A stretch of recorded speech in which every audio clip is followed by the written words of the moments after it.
All right. And we are live. The last word, Lord Cognito, Ebontis, and Ty Guy Studious Travis. Fresh on that Thursday campfire. I'm feeling the vibes, man. Feeling the vibes. Very, very studious. I'm digging it, so I had to compliment it. You know what I'm saying? But let's start with E. Let's start with the cheat. There we go. We got a match. There we go. You gotta be refined gentlemen. Refined gentlemen. That's what I'm talking about. Let's go. So how we doing, E? Those looking crispy. What are those? Some new? What are those? These are. I've had them for a little while. They're Gamer Advantage. They're blue light Gamer glasses. Advantage. Yes. Blue light. I got them because they have like really. If I could have like just like the thinnest frame so they could be under my head. That's the whole point. So they were like really thin frames, flexible. So I got those. Let's see. Since I talked to you guys last on Thursday, I marathoned Horizon Zero Dawn and the Frozen Wilds DLC. Had a 13-hour stream on Monday. 5 hours left for the Frozen Wilds DLC to finish that one up. So we got everything done. That has climbed very high on my PS4 generation chart of games. Like God of War is probably still my number one. Bloodborne's still like my first Souls game, so that's kind of got a special spot. But like, again, like I haven't played it in a while, and until it gets a 60 frames patch, I'm not touching it again. Like that's one of those things, like I'm not going back until it looks right. And I think Horizon, because I played about 8 hours or so previously, like when it came out, and then Zelda came out, and then another season of Destiny came out, so I fell off of it. So I went through, and it was like the Eastern continent. I was like, about 7-8 hours. I was like, I got through all that, and then I went to where everything got bigger and opened up. Man, that game just like so much was fun about it. Like I really thoroughly enjoyed the story, like the voice acting, and like then Lance Riddick. You know, he's in there somewhere. You'll get to him at a certain point. His depth gets kind of interesting, but like.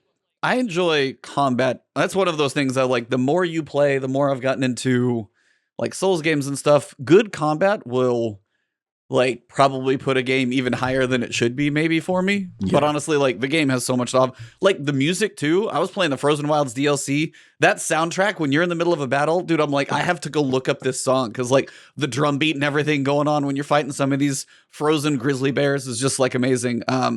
But the combat in that game, the progression, the way you really start to get your tools, and you have different ones that I even would have expected. It was a ton of fun. Chat was cool. Like started at 9 a.m, like 2 o'clock. Like I got a big raid from a future guest actually we're gonna have on, and then just like 100 people were watching and just like kept going. So that was fun. And then I installed a new garbage disposal, and today I installed a toilet upstairs. So. Not only did I like marathon a game, did some DIY projects at home, and then today, like last night and this morning, I'm about 2 hours into Nobody Saves the World, which is a fun little game. Like I'm kind of enjoying the progression of. I just got to the point where you can start customizing abilities and characters, and I'm like, okay, I see where this is going. Because you start with this like little rat, and you're like, what are you doing? And then all of a sudden you have like a knight.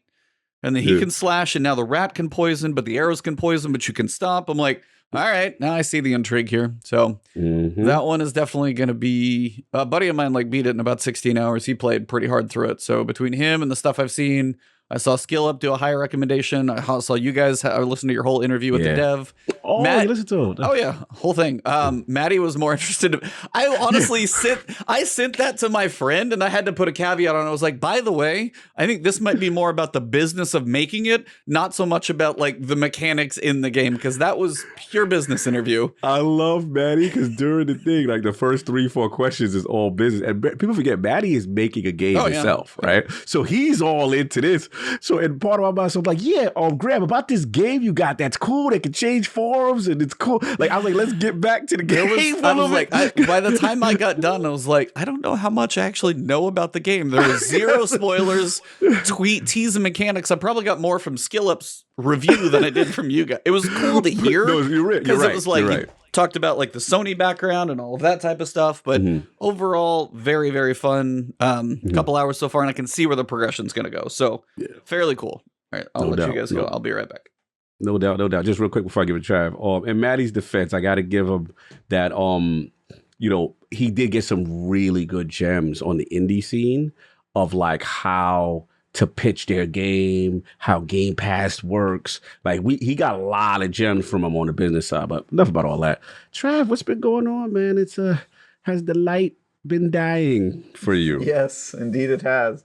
Yeah, I haven't had a ton of time for some of the indies other people have been playing just because I got straight off of the Windjammers 2 review into Dying Light 2.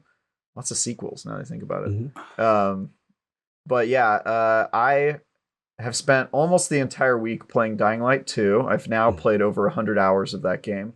Right. Took me about 80 hours to complete the game, which is a lot shorter than I thought it might take based on the advertised times.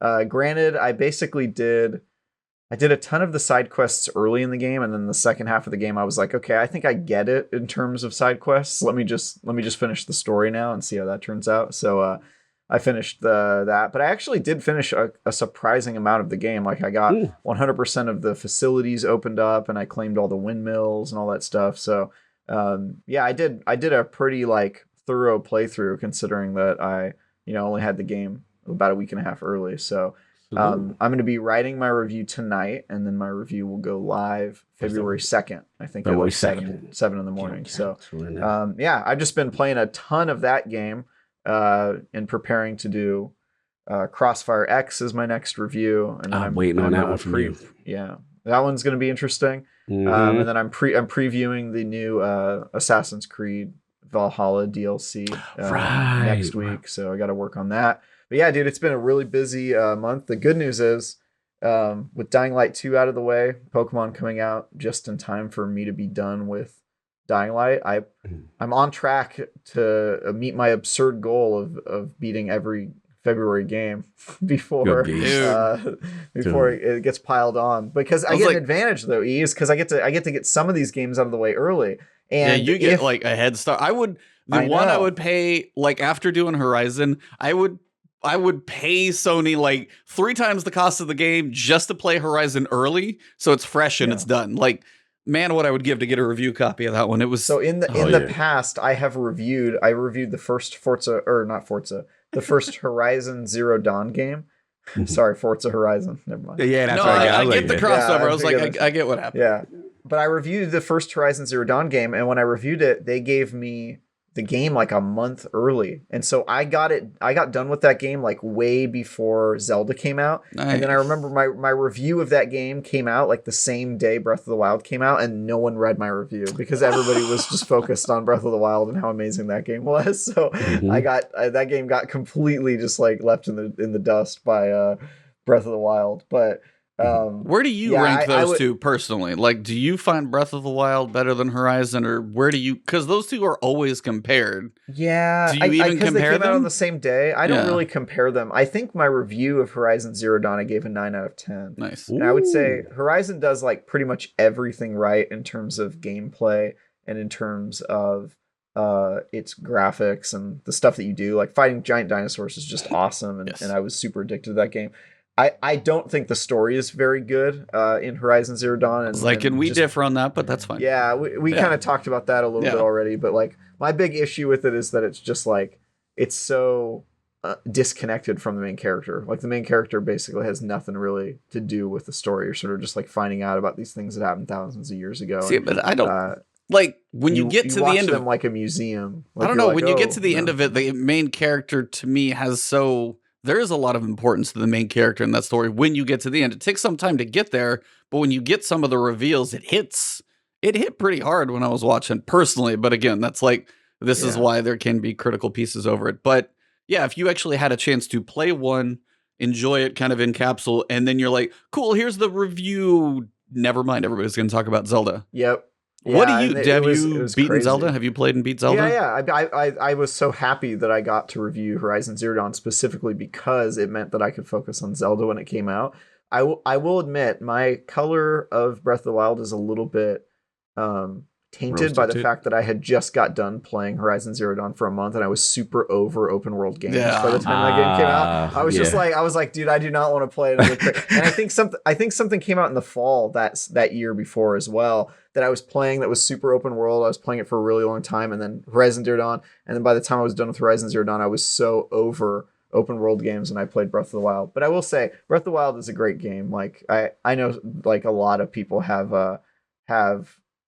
their problems with Breath of the Wild, and other people think that it's the greatest game that's ever made, and I'm sort of in the middle. I think it's a great game. I really wish it had dungeons. That's what Addict I don't said. really mind. I don't really mind the weapons breaking thing. I'm like, whatever. If weapons are easy to find, who cares? You know what I mean? Actually, Dying Light has the same mechanic where you're constantly grabbing weapons and they break, but it doesn't really matter because weapons are so easy to come by that you're never like, oh man, I wish I had why does my weapon have to break? It's not really that big of a deal. So, but yeah, I see lots of people disagreeing with my take on the story. That's totally within your rights, but I will say I haven't given you guys like my full reasoning. I have a lot of problems with the story in that game, whether it's like Zavala's character's weird betrayal and that whole like magic bullshit that he does. And, I have a lot of problems with the story in that game, but I think the character Aloy is great, and I'm super excited for the sequel. And I think if they can focus on the story more, the gameplay sort of takes care of itself. Like the gameplay in that game is so good. Like I love that game. I gave it a 9 out of 10. Yeah, I was like, give it even if you have that many issues, the only problem really is I think the narrative is just a little disjointed. But I mean, that's kind of one of those things when you made the reference of what is your perspective going into any game, and it can definitely be affected by your previous experience, whether you just spent 50 hours in an open world. Whether for me versus, say, Cog's co-host, if you guys don't watch Defining Duke, please do. Maddie. Like, Maddie is hard, not a fan of Deathloop. Yeah. My first Arcane game, and I did actually thoroughly enjoy just, like, the ridiculous nature, like, the voice acting. But again, people are like, go play Prey, go play the DLC to play, go play Dishonored. Like, there are very good examples of extremely good Arcane games. So if that's your expectation, you're like, if I can get here and then if I can see just a few more things, but for me, I was like, it was all brand new. So that's why for me, the perspective makes perfect sense. And I think that's why it's probably also one thing I will definitely say, if you get a chance to play it now, do it on a PS5, if you're going to go back to it, or a PC, because the SSD load times, as soon as I got the unlimited fast travel, I was bouncing around everywhere and it only took a few seconds to load. I'm like, I'm thinking old school PS4 spinny hard drive, this might have sucked a little more. So overall, yeah, it definitely did, man. The load times were real in PS4 era. That's when I reviewed it, and I think they needed to give me the game a month in advance just for load times. So. I mean, that's the thing about Bloodborne. That's why I want to remaster a Bloodborne. So if you die, you're just like right back in. Right there. Yeah. Also, I just want to say I've played every Arcane game right when it came out, and Maddie's views on Deathloop are just insane. So like, don't even it's crazy, man. It's crazy. Like I get what he's saying, but like he said that game's the worst game that came out in 2021, which is an absurd view. That's really only true if you've played like 5 games in 2021. Like if you didn't play the not everybody had to go through Nerf Legends. We know. I know, but even if you didn't play Nerf Legends, I personally reviewed like, I don't know, 12 games that were way worse than Deathloop. Like, come on, man. It's not even a real argument. That's him having Arcane expectations so hopeful in his head, and apparently it just did not get there for him. That's my only guess. That doesn't make a game worse, though. Your expectations doesn't make a game worse. That's all I can come up with, though, because I had so much fun. Like, ask my stream. I was just like, I would go through a level in Deathloop, and whether you played it, I don't want to spoil it, Cog, but it's like, there's multiple levels and times. I would just go through and have fun clearing the entire thing out. Just because it was goofy fun, whether it was my little silence pistol or whatever, I just had fun doing it. And I think, and then when you started to put when I finally realized, I was like, this is a big first-person shooter escape room. It was actually really cool. I think that's one of those, when I finally, because I've done real-life escape rooms, so when I got a chance to play one in a video game over time-traveling escape room first-person, I was like, yes, sign me up. This is a blast. So... That's me. Of course, he's done real life escape rooms. That's like the least. That's like the least surprising thing I've heard. Wow. Okay. Thank you. Have neither of you ever? Well, all I'll say is I've never done an escape room, and the reason I've never done an escape room is because the people who tend to do escape rooms have turned me off from them.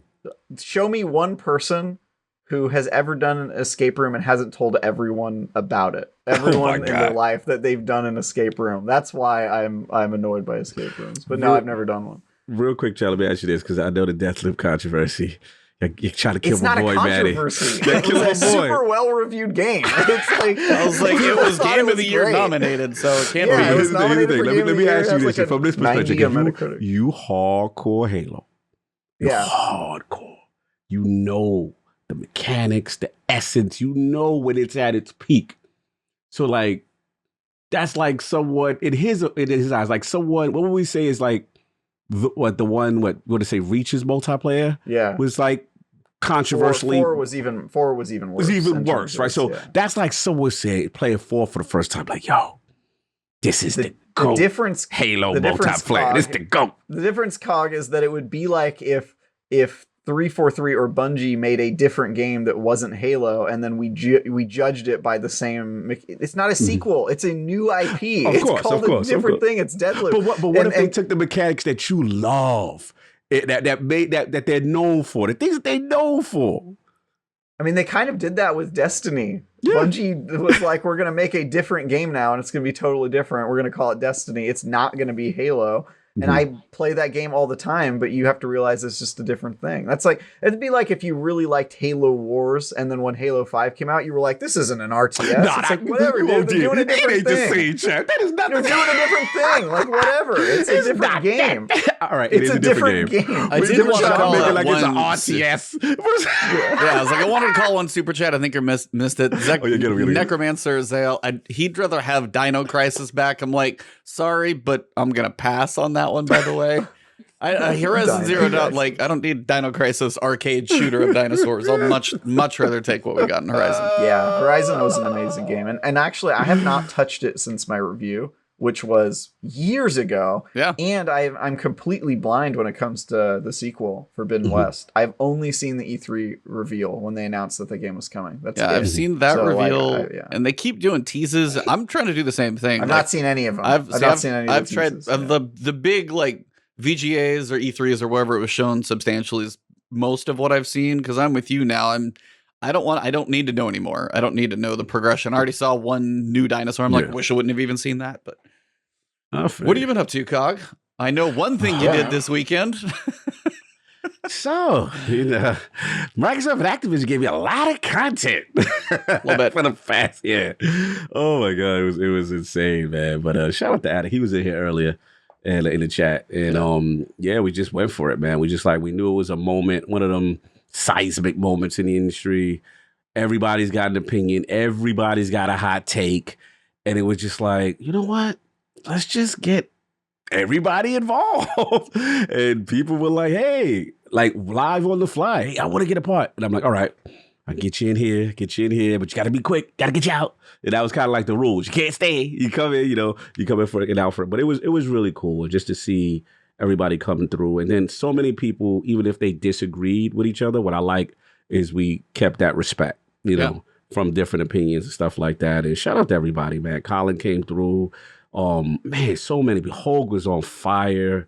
He had his point. King gave the sermon of all sermons. I'm telling you right now, just the price of admission for King right now.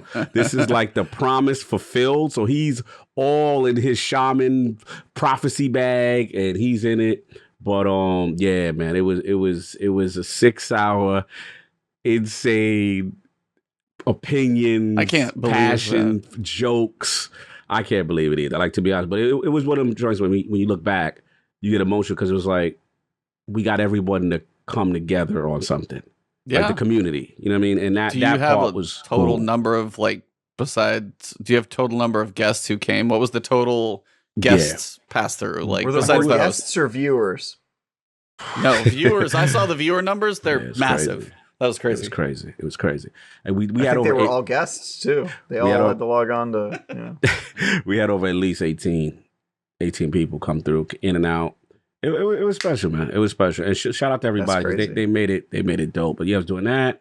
Then we had Sacred Symbols and Defining Duke, the first ever, because both of our podcasts were on opposing sides of that whole Yeah, I opinion still of need to what- listen to that Patreon one. Yeah, so that was crazy. And then, yeah, man, it's just been an insane week. Then we just did Duke. So listen, I'm just happy that finally, things are settling. There's a little bit of the aftermath. And yeah, man, this week, as far as the games, Nobody Saves the World. As far as Destiny, I finally started playing and doing my pinnacle activities again. Just getting into my weekly. All right, let me just start accumulating mats. Shout out to you, E. I did your video with the spider, which is basically get them spirals. Yeah. That day he had the spirals. I was like, yes, because those are not going to be in Witch Queen. That planet is gone. So I got that out. And yeah, man, I just been slowly getting it because I don't want to be material deficient. And I feel right now I'm too low. So at least I want to get back in that routine and get my pinnacles and getting stuff like that. So yeah, I'm ready, man. We got stuff to talk about. Shout out to TJ's 7 Hour Podcast. No, where can I watch? Oh, it's on Iron Lords Podcast. Yeah, yep. Iron Lords Podcast on YouTube. I did watch it now, but you know. Yeah. if you got like a work day, if you're going to walk your dog for like a marathon, whatever you need, it will occupy much time. I did want to say one other thing. Like, you guys were going through that podcast. That was also during one of the craziest sports ball weekends I have ever seen. Shout out to the Niners, who are still alive, by the way, in one of the sloppiest looking. I was losing faith. My wife gave me crap that I was like, she said, oh no, they're not going to win. Oh, that's the dagger. She gave me such a hard time because I thought it was over so many times. Me too. Just because it seemed like they didn't have a shot to do anything. So then when something kind of good happened and then nothing came of it, I was like, that was our chance.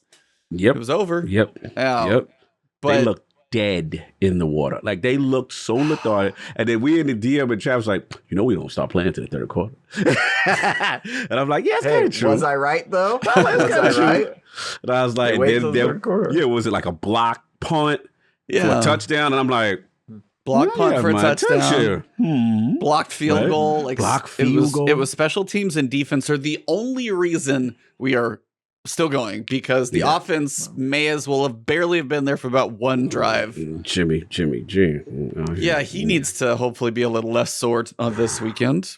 But also every other game was within a field goal or end of game field goal.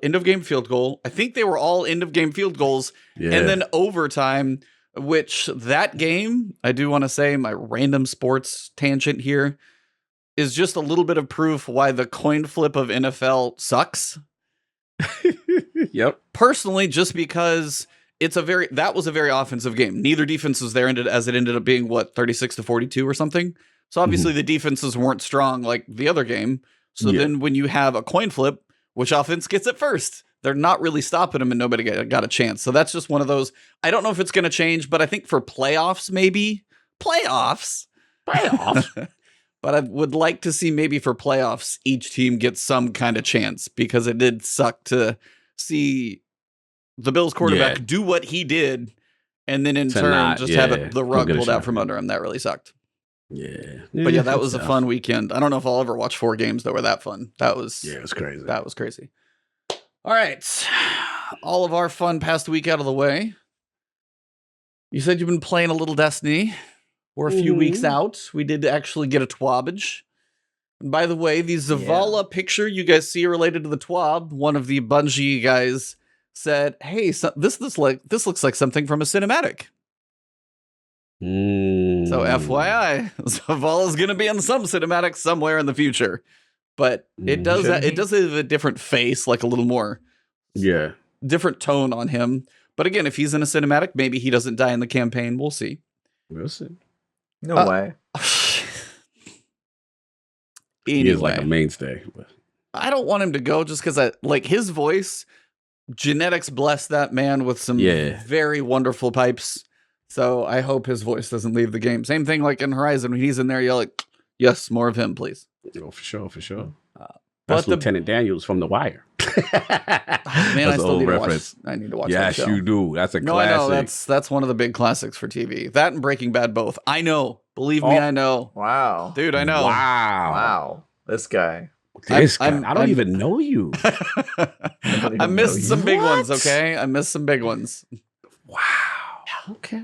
We learned it. I know. I'll just wait for chat to blow me up on that one. Anyway, I can't get on your case in that. There's like a million good shows. I got gaps too, yeah. And everybody's mad if you haven't seen their show. Get mad at It's me. like, Yep. dude, come on, man. Yeah, that. that is one of the things about cutting the cord that I heard somebody mention somewhere recently. While we may almost pay as much as we used to and probably do with all the different services, depending on what you have, each service has a lot more specialized, like high quality content. So you have like HBO's main shows, and no commercials. You have Netflix, you have Hulu, you have Amazon Prime, and even if you get a good show out of all of those, now you have multiple shows to keep up with. It's a really fun time to watch TV, but it is really hard to keep up with everything. Like I got to the first season of Ted Lasso a year later, and I'm glad I did because that show is absolutely amazing. But it took me a while to get there. So there are certain ones. Eventually, I'll get there. I still have to watch Boba Fett, which apparently is a big deal. Boba Fett. Sorry, it's Boba Fett. Sorry. Correct us, noobs, McClunky. Boba Fett. Correct us. I know that guys. I said it wrong. No, it's Boba Fett. Yeah. Anyway, Destiny stuff. Yes.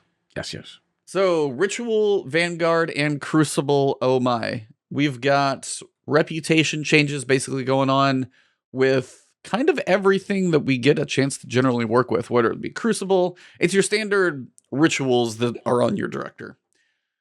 So for season 15, Guardians were approaching the new Vanguard ranks differently. They basically state the speed of which you get through your Vanguard reputation ranks.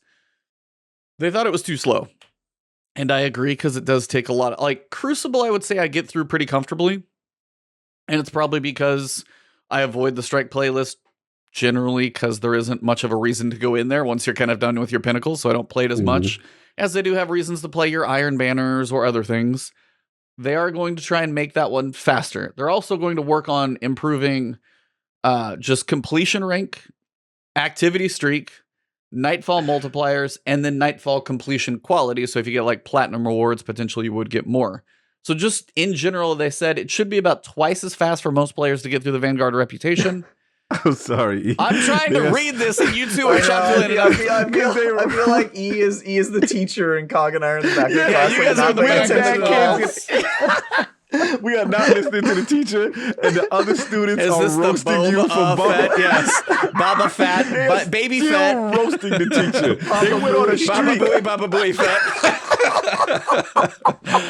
And me and Travis are dying, and you trying to teach the lesson, and it's hilarious. This is one perk of having these hooligans on my monitor in front. When I turn to read the TWAB, it's in a different place. So my periphery, there's these bouncing, chuckling heads over here, and I'm like, my God. Anyway, sorry, Professor. Continue. To sum up, Vanguard reputation gain should be approximately twice as fast for most players, with the ability to optimize even faster by playing on higher difficulty nightfalls and utilizing the activity streak.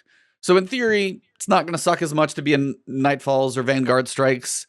And if you do put some time in there, if you want to grind some Grandmasters, you're going to actually be benefited by doing the higher level stuff, which I can't really hold anything wrong. Sivatech, by the way, Cog and Travis, behave yourselves. Shout out to the $5 super chat from Sivatech. Getting called out by chat. You hooligans. Happy to. That was funny. That was a classic. Similarly, Trials of Osiris was about 30% slower than anticipated. I love how they have these data metrics somewhere to say how many game sessions did it take for this person to get through. Bungie and all their data. How's it feel? Feels like it sucks. Is it? Yeah, it sucks. Okay. One cool thing about Trials that they're going to do is they feel like they're not valuing round wins enough, especially when players get to 20 round wins and at 7 win tickets. So they decided to add a small amount of Trials reputation at match end for every round that you win. So whether it be one that you win with your super bonus. So even if you go 5-1, you get a little bit more for just participating in these matches, which is kind of what it's come into. Like, it's more and more participation trophies, it seems, with regards to Trials. So Travis's hope for the refined nature of a glory playlist is what it seems like it needs more and more, because yes, there is some competition when you get to like a 7-win card, or if you want to go flawless, but there's a lot of blue ribbons being handed out in Trials, it does seem. Because I have got a lot of engrams. I went flawless because that one dude helped me, but there's been a lot of participation engrams on my part during the course of this season. By the way, I don't mind the blue ribbons. I actually think that Trials and competitive modes should be way more rewarding than they are, even if you're losing. I just want there to be some way to kind of get ranked with like skilled players. You want to grind out for like Onyx in Destiny? Yeah, exactly. I want to be able to do the same thing in Destiny because, it's fun to do it in Halo, but I don't get to take all of my years of achievement and inventory and armor and weapons with me in Halo. So there's a special quality to Destiny, and I think this is great. I'm glad they're doing this. I think all these changes are good. I also would like it if my team had any incentive to win matches. You ever play a game of like Crucible or Gambit or whatever and realize that nobody there actually cares about winning? And it's so frustrating. They will capture a point and then go beeline to try and get a few kills with very certain weapon types. I mean, I did the same thing. That's the problem with the whole bounty system that we are in right now is whether it be Strikes, Gambit, or Crucible, so many things in this game tell you to go do an activity a very specific way. Yep. So if I need sidearm kills for this one bounty, I'm just going to be getting shot in the face half the time, but I don't care because eventually with enough deaths, I'm bound to probably get some sidearm kills, which doesn't really help a whole bunch. I did see that. Zero Plague. Yeah. What do the bounties do at this point? Mostly they just give us experience towards our season pass and our Crucible rank. Mm-hmm. Yeah. And it's just one other thing for people to go do. The Iron Banner bounties you need to do if you want to get powerful drops. And then there's some quests that aren't really bounties, but they still make you act weird. Like Crucible is toxic as heck the first month when everybody's grinding out that seasonal exotic weapon, because you always have to do that in Crucible. Always gotta do something in Crucible, Yeah, and especially if the weapon's not good. I think it was a sidearm one year, and it was just like everybody was out there with the worst sidearm in the game. Or like Lawrence Driver this season, linear fusions everywhere. Lawrence Driver's a good weapon, thankfully, but it's still very spammy. Like when everybody's using it, and you're like, oh my god, So I think they should find a way to make it so that it's not your only incentive. Like maybe your kills only matter if you win the match, something like that. So there's some sort of incentive to win. But yeah, I don't think they'll do that. I'm sorry, No, I was just New Rad said in chat remove the artifact, and I don't know if they'll go that far. But in theory, at least remove the levels. Yeah, the levels don't do us any good. They already say Grandmaster's your cap. That's the highest thing. Contest modifier when the raid matters doesn't matter there. Master and Lost Sectors, after a while, we had a long season this time, but generally, once you get to a certain point, it's just slowly making things. But they tend to, you never feel that powerful. That is one thing I will say in playing through Horizon Zero Dawn. I did almost every side quest. I did a lot of them. I went through and checked up. So by the time I got to the final mission, I was about level 50. Well, it tells you to be level 35. So I was a little over leveled. I was running through, fighting stuff, really amped up, and actually felt a little extra powerful, like you would in a general RPG with progression. It just reminded me how we don't get that in this game. Yeah, I do miss. I think it was D1. What was the name of the event where they brought the raids? They kind of make you. They brought the power level up of the old raids like Kingfall and Age of Triumph or whatever. Age something of Triumph. Yeah.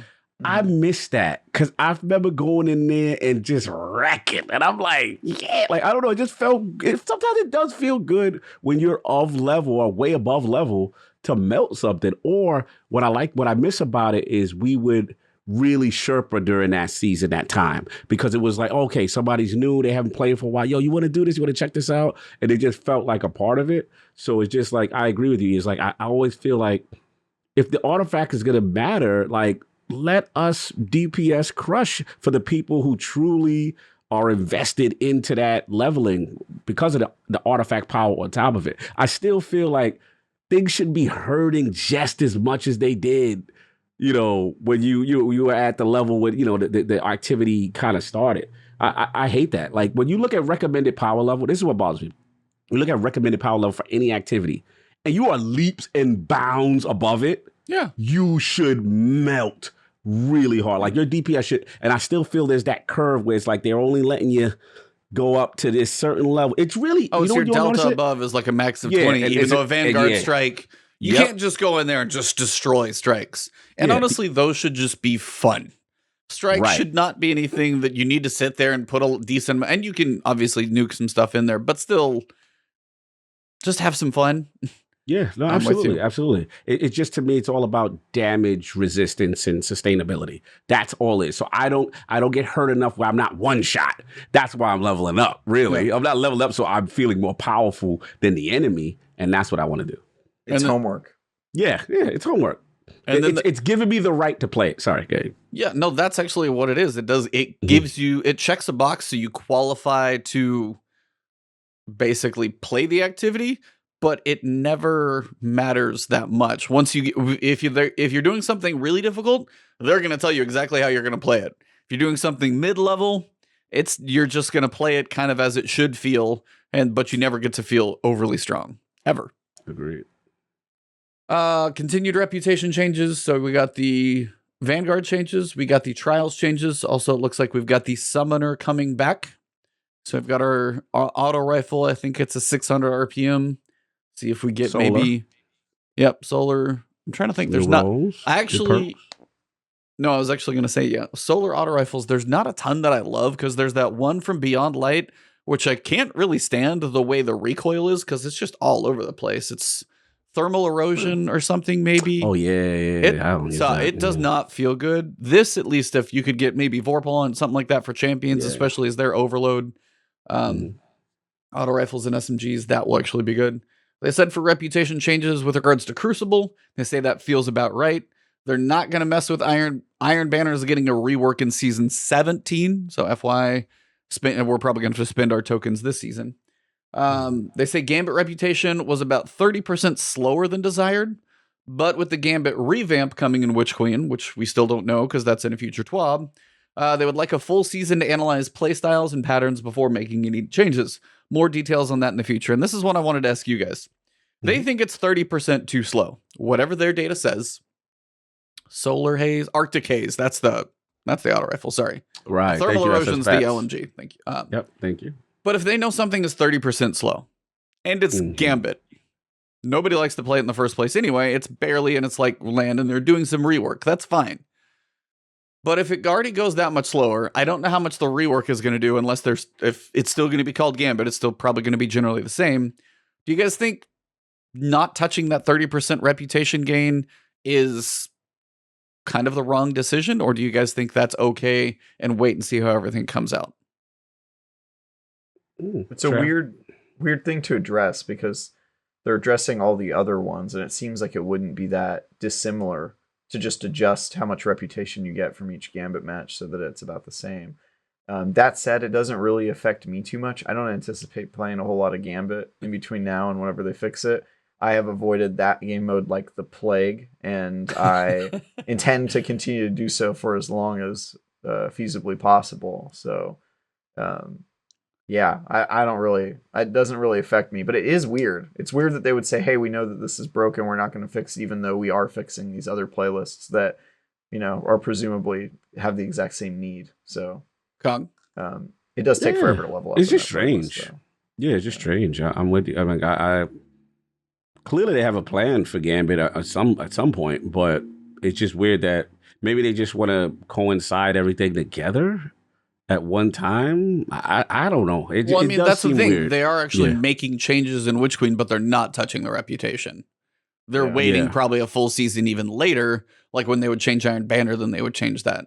To me, basically, it's just one of those. Gambit cannot get a whole lot of play. I don't know what the numbers are, but I do not anticipate that is a very populated playlist.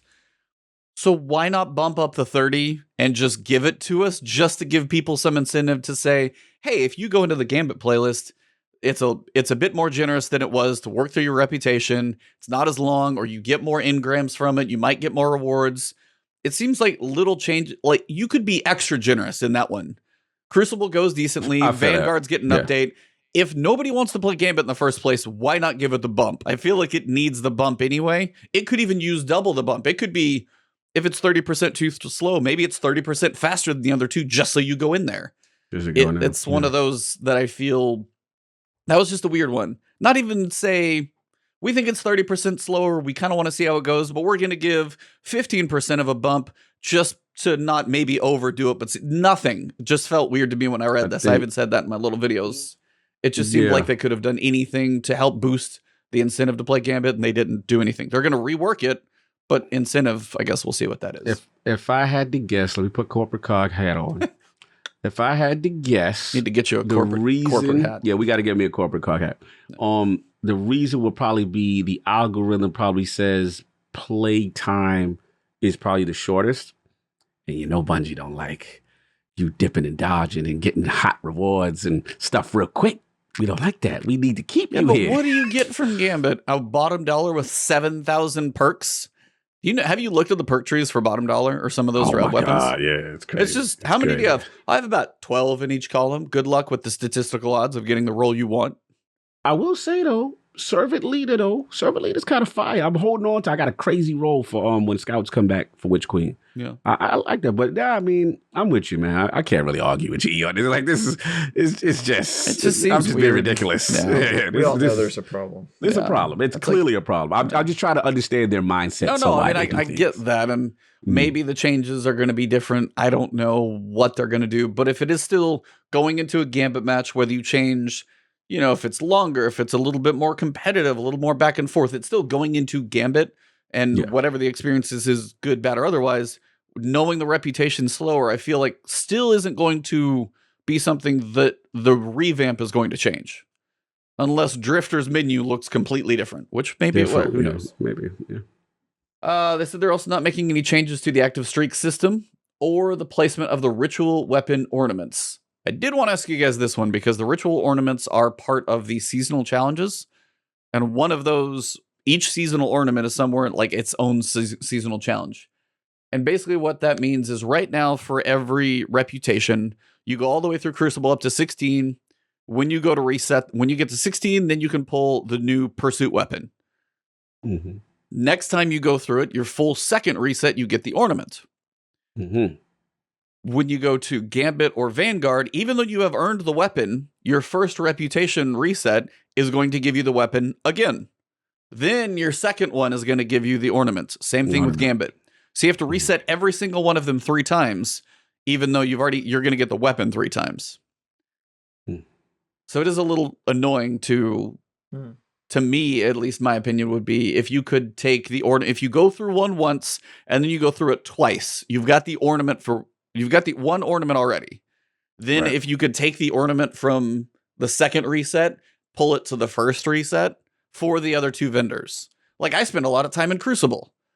I go through 1, 2 resets, I get my ornament. Well, now if I go into Vanguard, I've already got the weapon. Now if I go through 1 reset in the Strike playlist, I get the ornament here. If I go through 1 reset, I get through the ornament here. It just seems excessive when you're going through all 3. Like I'm not going to do the Gambit one. Just it was the one ornament that was sitting out there for me, and I was like, nope, not going to touch it because I don't want to go through it. If it was 1 reset, I could maybe get, but 2, not going to happen. Yeah, once you have the weapon, it's like, well, I got to get the weapon again, and then like for each ritual activity, it's a bit much. Travis, any opinions, or am I just? You guys are preaching. I mean, you know me. I will always side with the person that's saying that we should have to play the same activity less often because I get so bored just doing strikes over and over again. And same with Gambit. There was like a time where Gambit was good mode back when they were really putting a lot of their time and effort into it, and you could go in with a full stack of 4 and just blow through it. But it's been so exploited since then and pared down to the most like basic version that it's just not good. And really, aside from Crucible, there's nothing I really get a kick out of just like replaying. So the fact that there's even a reputation grinding thing for Vanguard for strikes is terrifying to me. Like I can't imagine sitting in that playlist for that long and redoing the same missions I've done over and over again. That just does not strike me as fun at all. Like I can imagine doing it for Crucible easily because it's multiplayer, it's sort of dynamic and evergreen, but for strikes, damn dude. Like I remember doing that in Destiny 1 back when there was the what was it called, the seven of coins. Yeah, I remember what was that. it called? What's the thing called? Well, Skeleton Keys, is that what you're thinking? Seven of What's the name of that thing? You know, the exotic farmer. Yeah, it was a thing. I know what you're talking about. Where you boost your chance to get like an exotic or something? Yeah, to get the it's like exotic, called like a 7 of something. Something of coin to increase your drop rate or something. Yeah. 3 of coins. 3 of coins. Yep. 3 of coins. You had the of coins. Just that's had right. the number wrong. Yeah, the of coins. There you go. 3. Yeah. So I remember the 3 of coins thing. I would grind strikes, but all we did in that party chat was talk about how much we hated strikes and how much this was bullcrap that we were having to grind this way. I still did it. Like I did it for hours to try to get everything, but I was not happy. I just think the fact that they're trying to turn that sort of content into like evergreen content that you just grind over and over again just doesn't sit well with me. It doesn't strike me as a very compelling gamer experience. See, this is one of those where I have to wonder about the average casual person who logs on at 10 o'clock after the kids go to bed. They got about an hour. Hey, let me boot up. I can just play a couple strikes, enjoy the shooting in this game, and they get to play a few hours a week, and that's what they get. That may be their thing. But believe me, Travis, I agree with you. Trust me, like spending time in the Vanguard playlist, which is going to be getting a change, which is something perfect to talk about right now. Good can we really quickly, before we move on, address what somebody in the chat said, which was that 3 of coins was a great game mechanic? I really, really hope you're being sarcastic, DJ? David James Orr, because that is the worst mechanic they've ever created. Like, and can you imagine needing a consumable to fix the broken drop rate on your own? That's all it did. It was like a thing you had to spend in-game currency on just to make the drop rate in the game not terrible. That's what you had to do, and you had to remember to do it in between every strike. I forgot about it. It is the ammo synth of RNG, and it is terrible.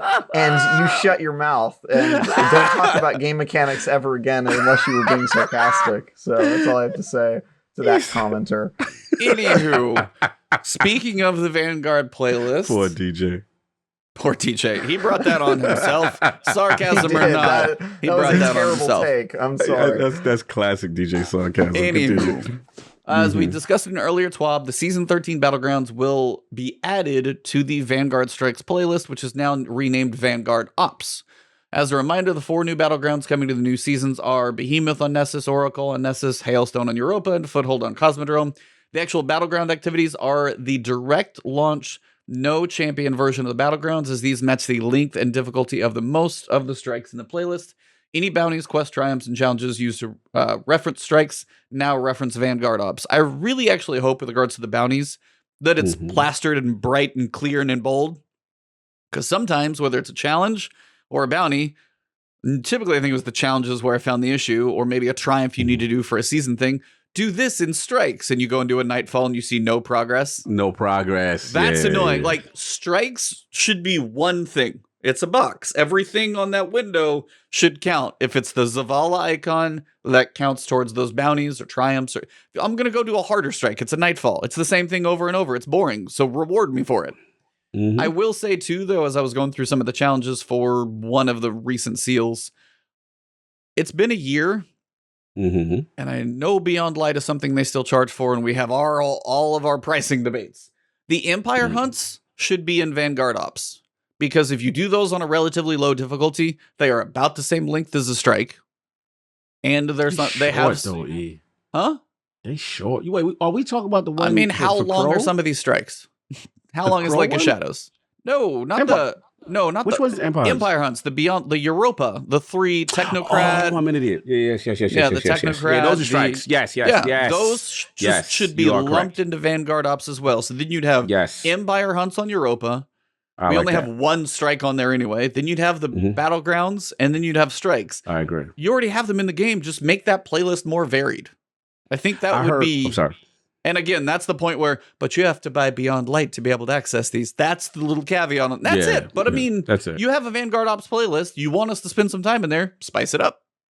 No, I agree. I heard the word hunt and immediately thought of that thing with the traps with Crow. What's the name of that? Cryptolith hunts. Yeah, I know what you're talking about. The one for Ziva Wrath, and you literally like just kill a green monster, stand in the pool, and shoot the thing, and be over with. The things that you can farm in 30 seconds if you do the glitch with the team. Yeah.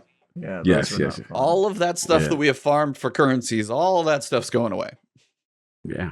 Tangled's gone. The other big change. Wrathborn hunt. Thank Wrathborn you. hunt. I heard hunt. I knew it's it was the some type cryptolith of lure used for the Wrathborn hunts. Thank you, Durant. Gotta love chat giving us corrections in here. Mm-hmm. Yeah. Well, you can remember all the names though of all the currencies. Well, that's the funny thing is though, if you listen to any podcast, we're all in the middle of it in the moment. Of course, everybody else knows it. I'll listen to a podcast and you're screaming at them through the podcast earphones. You're like, "This is totally what it's called." Do a podcast and tell me if you remember everything on the fly. You won't. It's just not going to happen. But shout out to all of you watching right now. If you are enjoying the show, please drop a like. If you're watching on YouTube, whatever channel you're walking on, drop a like, leave a comment, subscribe to those channels. Yes, also, please. by the way, if you guys do listen to this on audio, please drop us a review, give us a rating on those platforms, whether it's Spotify, iTunes, Google Play, wherever it is. The reviews help move us up in the charts so more people can find us and view us and listen to us. So if you are out there listening, watching, whatever it may be, please drop a little love. It's always appreciated.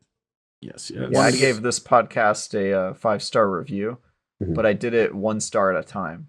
I just gave you guys a 1-star review every week. We're going to need to talk after the show because that may be like a subscription model. I thought you guys liked games as a service type stuff. Don't you like drip content? Drip feed You're always content. talking about how you love drip feed content. I'm just trying to give you your reviews 1 star at a drip time. feed style. So. We had to have a reprimand after the show. We're going to have a chat with our co-host over here. Messing up the algorithm. You guys were doing fine on iTunes until somebody bombed you. We got review bombed by our own co-host. So to make up for Travis's misgivings, please drop us some positives. The 5 stars definitely help the positive reviews. Yeah. Take care of this man's review bomb. I'll give all your stars at the same time, however many you decide to give. That's my... Anywho, Nightfall changes. The other thing we spent a fair amount of time in this game. We've been slowly iterating the pressures and challenges we applied each of the Nightfall difficulty ranks. One big outlier was the strike-specific modifiers with damage boost and other effects that enhanced boss attacks. While some of them were cool and fun, there's a lot of sarcasm in here. Who doesn't like getting yeeted 5 miles by Cydia in the Corrupted Strike? No one. No one likes that. Everyone hates that. It's really annoying to be booped off of there. You can try and move to the best of your ability sometimes, but sometimes us Titans have got glue on our feet and boop. They were generally inconsistent and were pushing tactical play more. They were punishing tactical play more than intended build crafting. So we have removed those from Nightfalls starting at Hero. So there are no more boss mechanics. All right.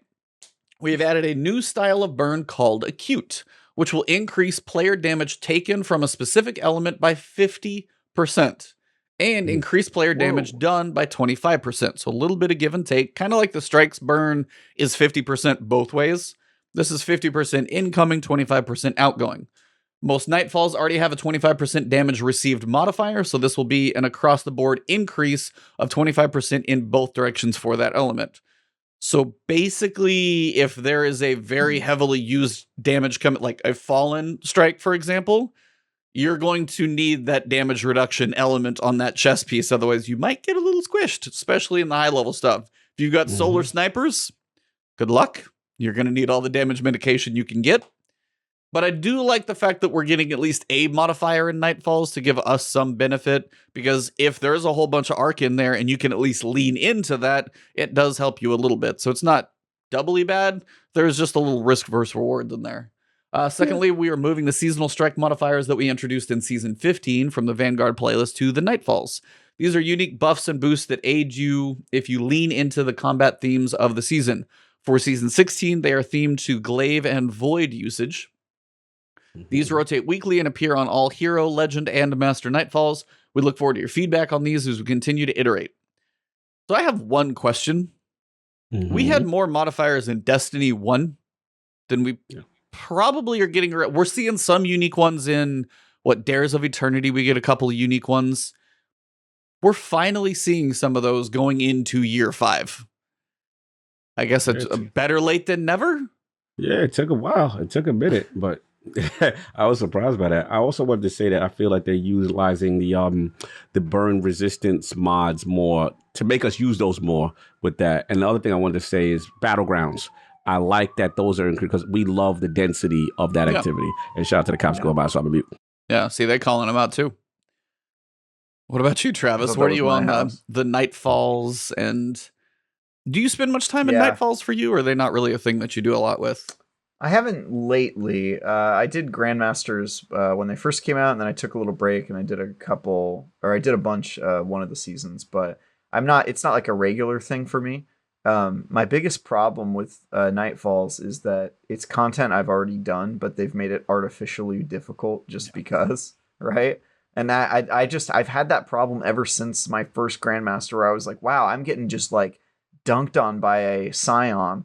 And a lot of times the only way to beat those strikes is to come up with cheeses, or what I would consider cheeses, like a Titan just constantly regenerating his shield and holding it up there and generating orbs and then swapping out with another Titan doing the same thing. Those old methods with Ursa Furiosa and all that. Yeah. Ursa's and Wells is what a lot of people do. They just... Yeah. And I would consider that kind of like cheesy tactics. Like you always have to hide on like a corner of the map and like come up with some strategy where you've got like a wall or a well or something. And to me, that just doesn't feel like compelling gameplay when you have to like come up with exploits in order to beat the mode. Like it's just crazy to me. It's 100% true, because you talk about people, hey, we want to pull people through the Exodus Crash Grandmaster, for example. They go stand by in one box and they just rotate through wells and warlocks, and that's all they do, so they can sit there. And even like the people who solo it do the same thing. Like you'll see Esoteric sit behind the box, because that with a warlock, whether it's Devour or a well or whatever manages to, there's one little exploit spot people will find, and it does feel like that's that. And that's one of those things that I do hope they do address with regards to difficulty. It just feels, because you could go through Horizon, you could go through Horizon, crank up the difficulty. What does that do? You might do a little less damage, they might do a little more, but there is some skill where you can still be aware of your surroundings and dodge. There are enough random sniper enemies that tend to ruin your fun in most high difficulty stuff. Yeah. Yes, I did get a haircut, for those who asked. Somebody noticed. It's just like, the difficulty in this game is frustrating. That's why for me, I don't do a ton of Grandmasters. I've done Devil's Lair once. The juice doesn't seem to be worth the squeeze generally. Some people get to a point where they've got one or two people and they know their two classes. They can stay alive. They find their spots. They find here's this one spot. What is the Cabal Keitel Strike? Proving grounds. Oh, yeah. Proving grounds. The little tunnel underneath, the little fire tunnel where you can kind of touch in there and go through and touch in. And you watch people do this.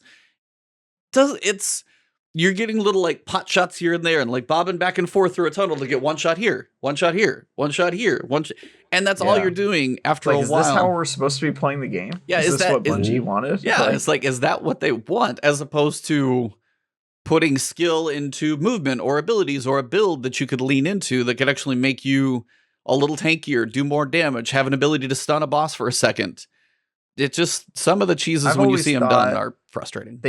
They should create unique activities for Grandmaster where it's like a strike that's not in the normal playlist, or they should take the normal playlist and do something that isn't just ramp up the light difficulty. It should be like, add mechanics, like raid-like mechanics to the boss fight, where you have to do more than just kind of like, damage DPS rush them or something like that. So I just think they need something that isn't just, hey, do the same activity, but we made it extra hard, and your reward is that you get some slightly better materials and adept weapons. It's never been for me, just for that reason. Yep. And I'm not a guy who grinds for seals. If you don't grind for seals, you really don't have a reason to do Grandmasters ever. So yeah.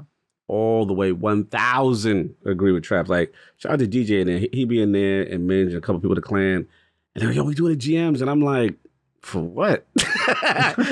like especially after a while. Like, I can understand if you're kind of new, you got people in a clan. I need some golf balls. Be like, all right, let's take two people. Let's get this guy through. Let's stock him up on some golf balls. But like a double reward. Sorry. Yeah, like a double reward, you can get stuff.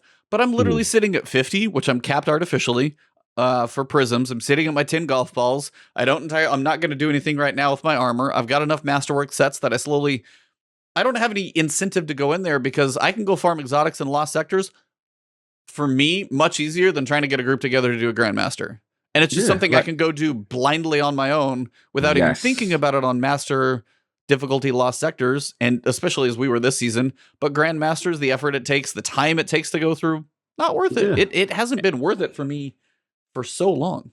Go ahead. Totally agree. That's why I do way more. As soon as the new season starts, I always do way more, master or legend lost sectors, because I know the chance for a unique exotic is there. Like, I'm not jumping in there, killing myself, painting and pot-shotting people from deep just so I can get +5 range on some regular gun. Like, I'm just not doing that. Does not sound exciting to me. I'm not killing myself for that. If you talk about, okay, double rewards, okay, I might jump in there once in a while. But the reality is, I don't really like the loop with Grandmaster still for me. It's not something I feel excited to do. And to be honest, I avoid it. Like, I do not really do. I've kind of fallen completely out of the nightfall / grandmaster stuff. It just doesn't interest me at all. I would rather do, like I said, the dungeon, or I tell you, I get more excited. I'm like, oh, what's the exclusive Titan or, the exclusive Warlock exotic? Okay, I'm going to be in there and I'm going to keep trying. And I'll do that all day of the week before I'll do that other stuff. Yep. That's just me. No, I mean, and unfortunately, it doesn't sound like a whole lot's changing. The modifier is going to be slightly different, so maybe you can put out a little bit more damage, which is one thing we do need. If you match the modifier, getting more damage out will be a good thing. But again, that's one of those where I think they keep leaning heavier and heavier into these single damage type builds. Everything you do needs to be arc. Everything you do needs to be void. And yet, match game is on everything that's like high level difficulty. So unless it's just champions and you don't have to worry so much about match game, it's one of those things that I'm very curious when it comes to builds as they keep leaning, because now if Charged with Light's a little harder to do and we have to go Elemental Wells, that's about the matching the same class. And then when they talk about making orbs, it's all about the same class. So if they keep doing this type of stuff and then you still have match game on, you're like, you want me to be all arc to have benefit, to be able to play this strike. But then if you're going to go throw a solar and a void in the strike, but I have arc damage coming in, can't really do both. Just, it seems counterintuitive, and it's one of those things, the forcing the elements is annoying. Yeah. Shout out to the Nightbeard, $5 Canadian super chat. I think that's Canadian dollars. As a Gambit player, I'm scared. Last expansion, they said they had improvements coming, and they nuked my armor prime, and as a result, my clan. I'm sorry. You should be scared. You should be scared. But the stuff that we've seen on Gambit, or rather the stuff we haven't seen, is weird. Especially since they keep pumping it up as a third pillar of Destiny content. Like, this is one of the 3 main playlists you're supposed to be in, apparently. It's a ritual activity, Yeah. But hey, you know what? Can't complain too much, because us Crucible folk have been in the same bucket for probably even longer. Yeah. I was like, get in line. And your Crucible changes are going to be slow this year on top of that. You get one map, old map. You get one new map. You get 2 old maps, and then maybe nothing in 19. I think you get a refresh of Trials in Season 17, I believe. Maybe because it was, I think that's right. Not the expansion season, but the season after. So, I mean, and then again, we have no idea the pacing of these game modes that they've supposedly talked about. So that's going to be a slow cadence for Crucible, which has already been years in the making. And Gambit somehow getting a rework as well at the same time. I don't expect it to be big either, which I don't know how much they can revamp Gambit without doing something like they did before, making a new node and redoing other stuff. Because if you still have invasions, maybe they're a little shorter, maybe they change those. You still have to collect motes, which are network buggy, fall through the floor of the ground. It's really annoying when you're like, nope, I can't pick those up now. Damn.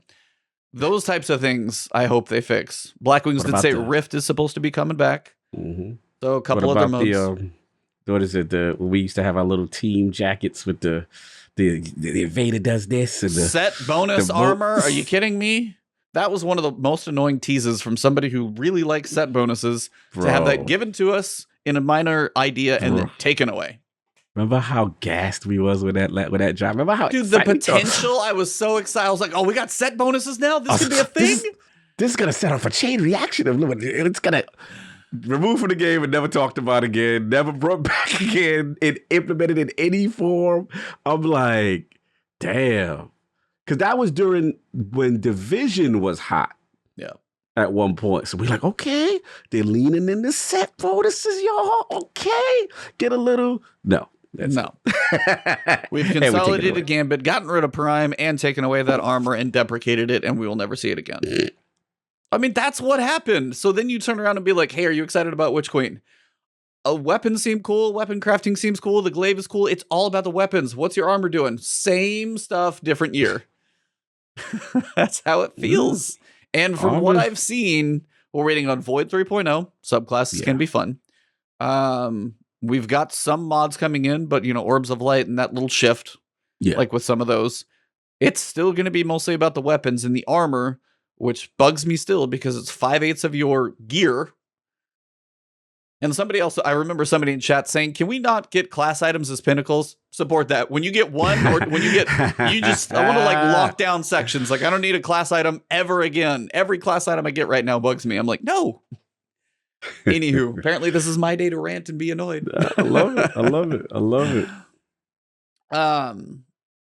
That covers most of that. We do have 2 weapons coming back into the Nightfall loot pool. We're going to be getting the Duty Bound, which is the $600 auto rifle that was from Savathun's Song, the strike that I wish we could get back. And same with the Silicon Neuroma. That was from, I'm blanking on the strike that one's from because I looked it up earlier. Somebody will tell me. It was what? The Pyramidion, right? Pyramidian's no longer in the game. No. Yeah. So we're getting both of those back. They were kinetic. Would you guys expect to see either of these as stasis weapons? I can see stasis sniper, stasis auto rifle. Because right now we have shotgun, hand cannon, linear fusion. I'm trying to think how many stasis weapons. I'm not counting Salvation's Grip. That one's in the bushes. We are definitely not counting Salvation's Grip for anything. So trash. I mean, will they start doing fusion rifles in that slot if they're going to start putting? I would be curious to see it. That would be first. Fusion rifles have never been in that slot except for the exotics, right? Yeah, just Bastion. I think that's the only one. Yeah, Bastion. So I'd be interested to see if they would ever do like. Yeah, you could do a trace rifle there. That'd be good. A legendary trace rifle.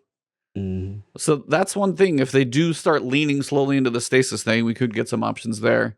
So 1 or 2 of these, I don't know if they're going to be. They're both pretty good weapons, though. Sniper right here was pretty good. Seen talk about it. And everybody does seem to like that auto rifle. It's a 600. Feels pretty good. I like the look of it, too. I always did. Yeah. I just wish you could melee and stab somebody with it. Yeah. Like your melee animation would change when you're running around at that thing. Bam. And you might get a little extra. That's the type of stuff. Are you running around with a duty-bound auto rifle? That in Monte Carlo should add +1 meter to your melee range. Or just something like that. Like those little bit of perks to your character would be a nice little touch. Because look at the weapon. It has a giant sword on the front of it. Come on. Yeah, and same thing with Monte Carlo. Both could do the exact same thing. I'm with you, man. I'm with you.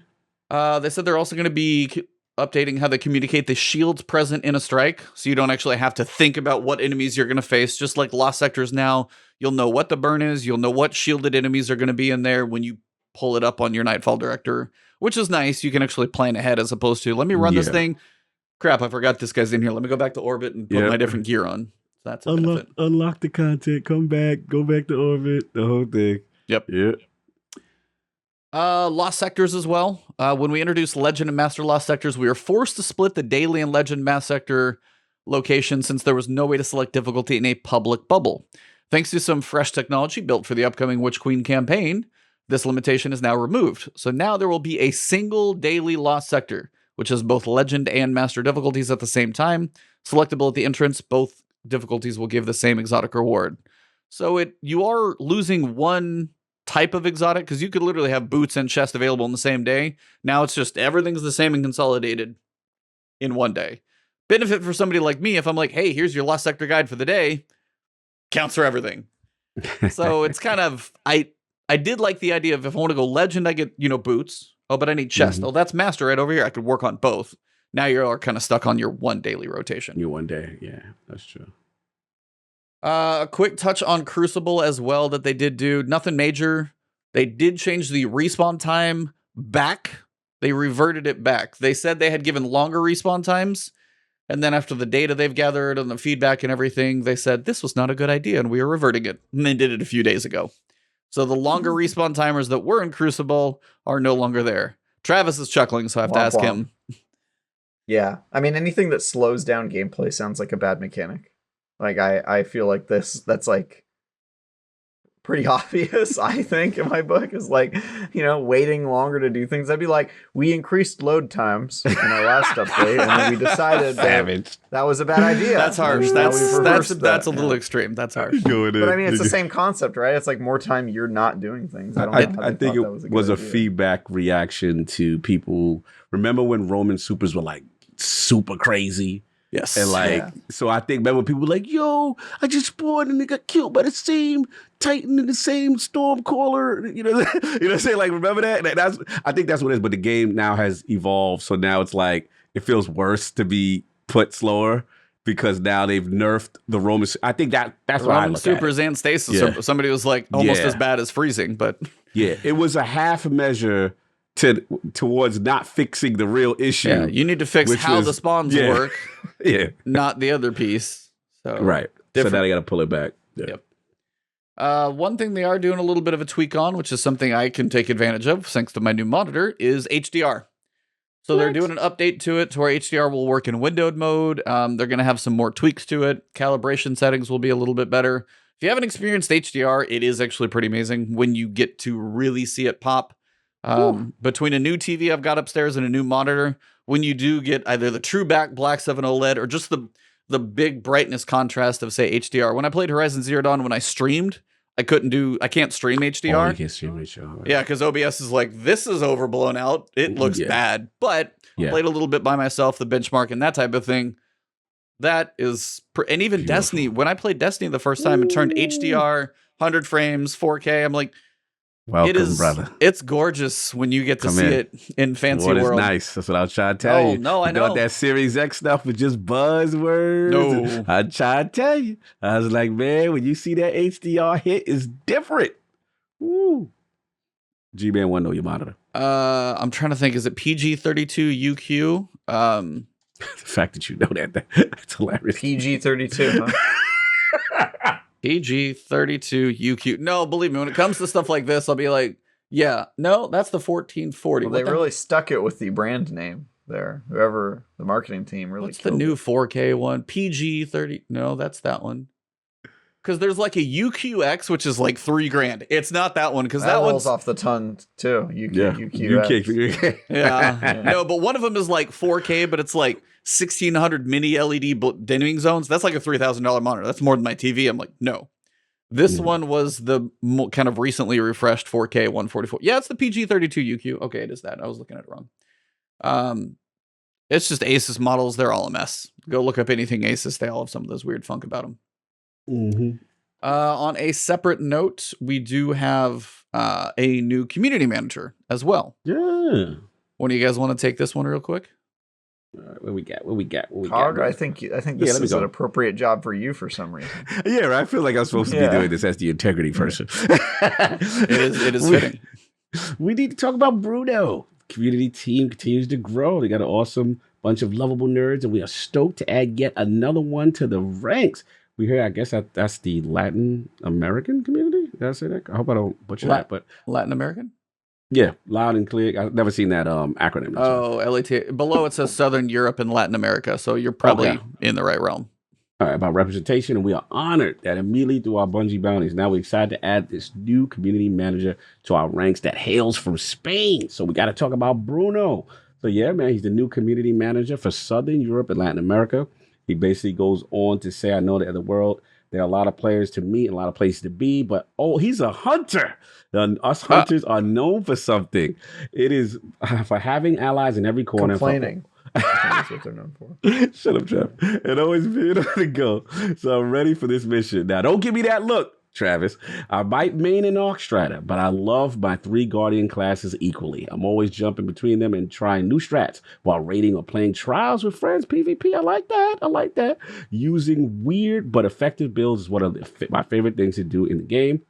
Can't wait to experience all the incredible things that are coming to Destiny 2 along with you, both as an avid player and as your new community manager. If you're a content creator, a veteran clan leader, or new light, please feel free to reach me on Twitter. So you want to know what your Guardian looks like, all that good stuff, the memes. So yeah, then he says something in Spanish that I'm going to butcher. Nos vemos por la torre.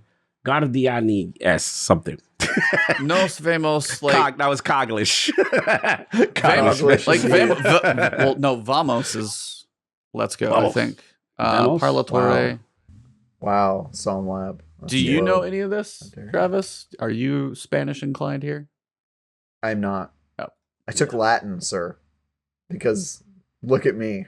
You'll know exactly why I know Latin. See you around the tower, Guardians. That's exactly what it stands for. Okay. You're Nos on the vemos tower, por la Torre, Guardians. Mm-hmm. That's- Oh, he's a Pokemon guy too. Oh, nice. Yeah. Hunter Idiocy, Pokemon, Hieromancy. Okay, Madrid in the house. Salute. That makes I don't sense for trust Southern people Europe. who don't like Pokemon. You can't bring them around. Can't bring him around.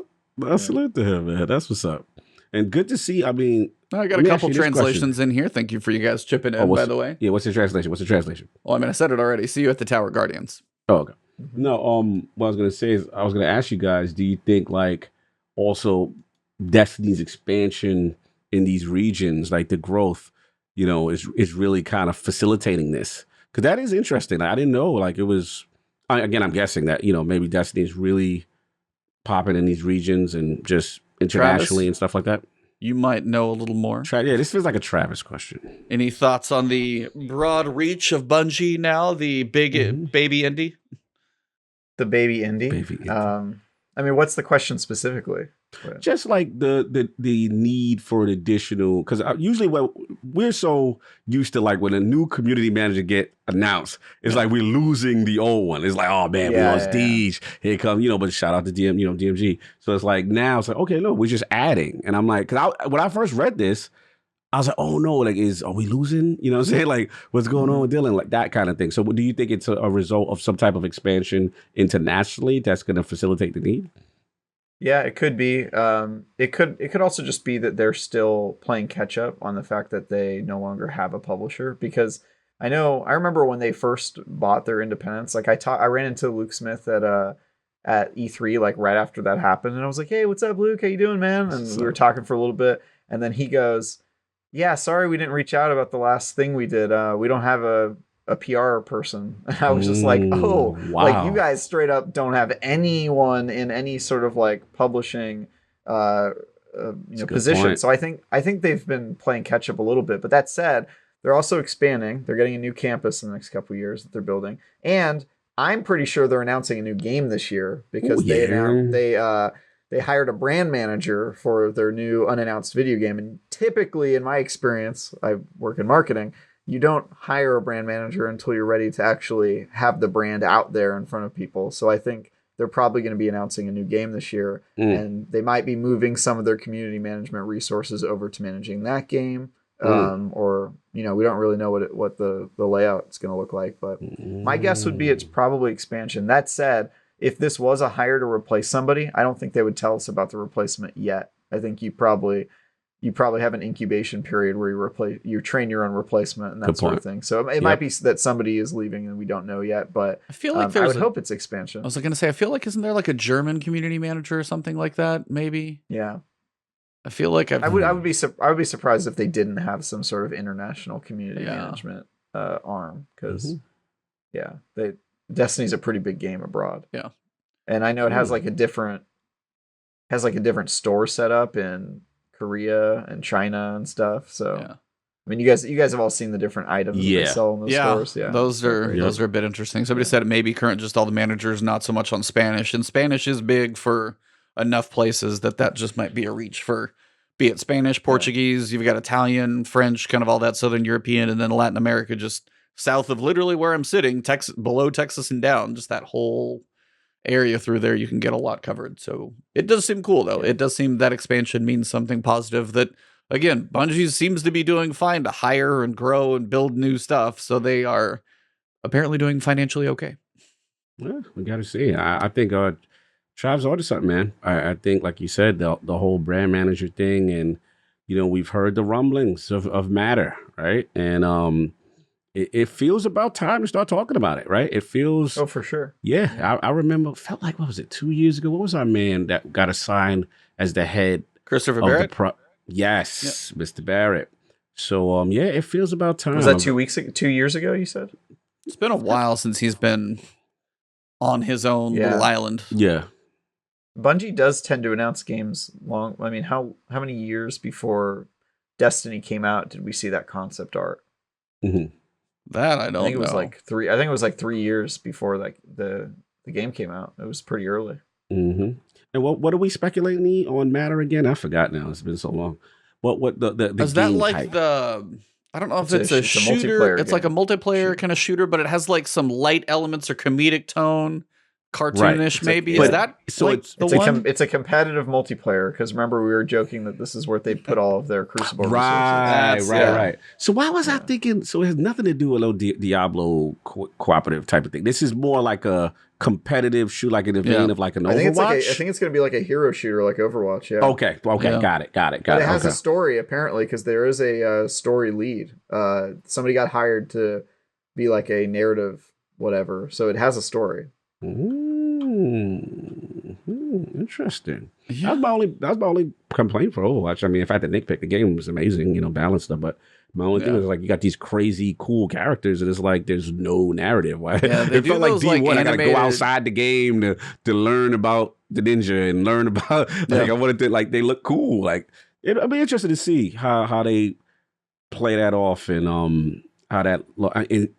Can we speculate? I'm in the Matter mode if you don't mind. I rarely get a chance to talk about it. So I'm just like, okay, so if we figure in brand manager, we figure in, how close to release do you think we are? I think it'll come out in 2024. Okay. 2 years. Okay. Yeah. I think if they announce it this year, they might say it's coming out in 2023, but I don't think it'll make it. Do you think it'd be something where they give like a tease at Summer Games Fest as, hey, this exists in almost 2024, date it to like plant the seed? Do you think they would even do that early? If a brand manager's there, you got 6 months even before like Summer Games Fest. Is that something they would do that soon? I think it could be middle of this year. They have to wait long enough after Witch Queen is out. Yes. Yes. And I think they also have to do it maybe sometime around that they announce that the next expansion's not coming out in spring, which I think they will do inevitably. Okay. So I could see them doing it in between summer and fall. Fall seems like it's a little too busy, but they're gonna. I mean, I hate to do this because Witch Queen isn't out yet, but if the expectation is that they're now doing annual releases in the spring, how much longer until we hear the name of, or we start hearing like what they're gonna do for Lightfall? Yeah, right. Because that they should be talking about that this summer if the game is really coming out in the spring, which I think there's a 0% chance that happens. But I'll give them a 1%. I'll give them 1%, but I can't give them more than that. So you're saying there's a chance. I don't think there's any real chance that comes out next spring. So I think they announce it this year if they have a brand manager, and I think that it probably is supposed to come out fall of 2023 or something, and it probably won't make that window and get delayed to 2024 would be my guess. I have no idea though. Yeah, if they stick with their spring cadence, if they're trying to do that again, like when we log in, that's what they said, right? Right. I mean, that's their goal. That's that. Somewhere I've seen that linked to me as well. I think the same thing is that if they are back to an annual cadence and they're comfortable doing that, maybe the 6 month or this delay bought them enough time to kind of work the buffer out, I guess, to get Lightfall a little longer time as well, depending on how the teams are working on everything.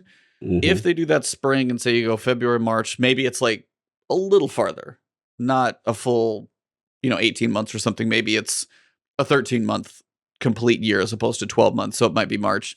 It does feel like they would be planting their seed. If you want to split your games, I guess you don't overlap. I was just about to ask you that. That's what I was going to say. If there is this other second, like, here's the second flag we plant in the Bungie publisher, Right. You would want that as far from theoretically your Destiny releases as possible. So then you get into your Septembers, but they may want that September time back. So you don't get into your Octobers or Novembers if Call of Duty's still a thing, if your Starfields are a thing, if that big window is still there for the holidays, if they don't feel quite comfortable enough, they may bring that thing back a little bit and move that flag to say, put their stake back in September. Yeah. And then if you're at September, March, there's your kind of 6-month window. So, I mean, that would be... Do you think it'll be Destiny related? That's a good question. I mean, they've said the Destiny world is going to live on... I mean, if you did a hero shooter for Destiny, there's enough characters you could do it easily. Yeah, and you could make it also like maybe Golden Age with all of the... Or maybe even like Iron Lord's Age. Oh, something now like that, where... You know, where people... Oh, you could have those as like DLC contents, though. No, you could have like the Destiny one be like, all right, now you got all the Iron Lords coming in, and then you'd have everybody come. Yeah, you could just start packing on like the Destiny expansions from story into this hero shooter. You could just write the expansions like right now. Yeah. My only problem with that would be that they would sort of be limited in what powers each of the classes could do, because it's like, all right, you're playing as like Lord Shaxx, and when in his heyday, it's like, all right, well, he's a Titan, we sort of know what powers he has, so I could see that being sort of a limiting factor. But I'm thinking, other than that, it'd be kind of cool. Even though it's not battle royale, what matters going to be, I'm thinking about how like Apex Legends' relation to Titanfall's universe. Yeah. And again, it's not a direct, but it's like within the scope of, they got some things to play with. It's very interesting to me if they stay in the Destiny universe. I didn't even think about that. I was for whatever reason, I was like, oh, it's just completely different. Yeah, like the description is that like lighter, comical feel. Seems like it would be a bit more cartoonish and animated. Seems like it would be a departure from Destiny. And Destiny's Destiny is going to be the universe that continues forward after Final Shape into something else. So that would be, I don't know if you need to double up on Destiny. They could easily do it because they have the lore and the world and the characters.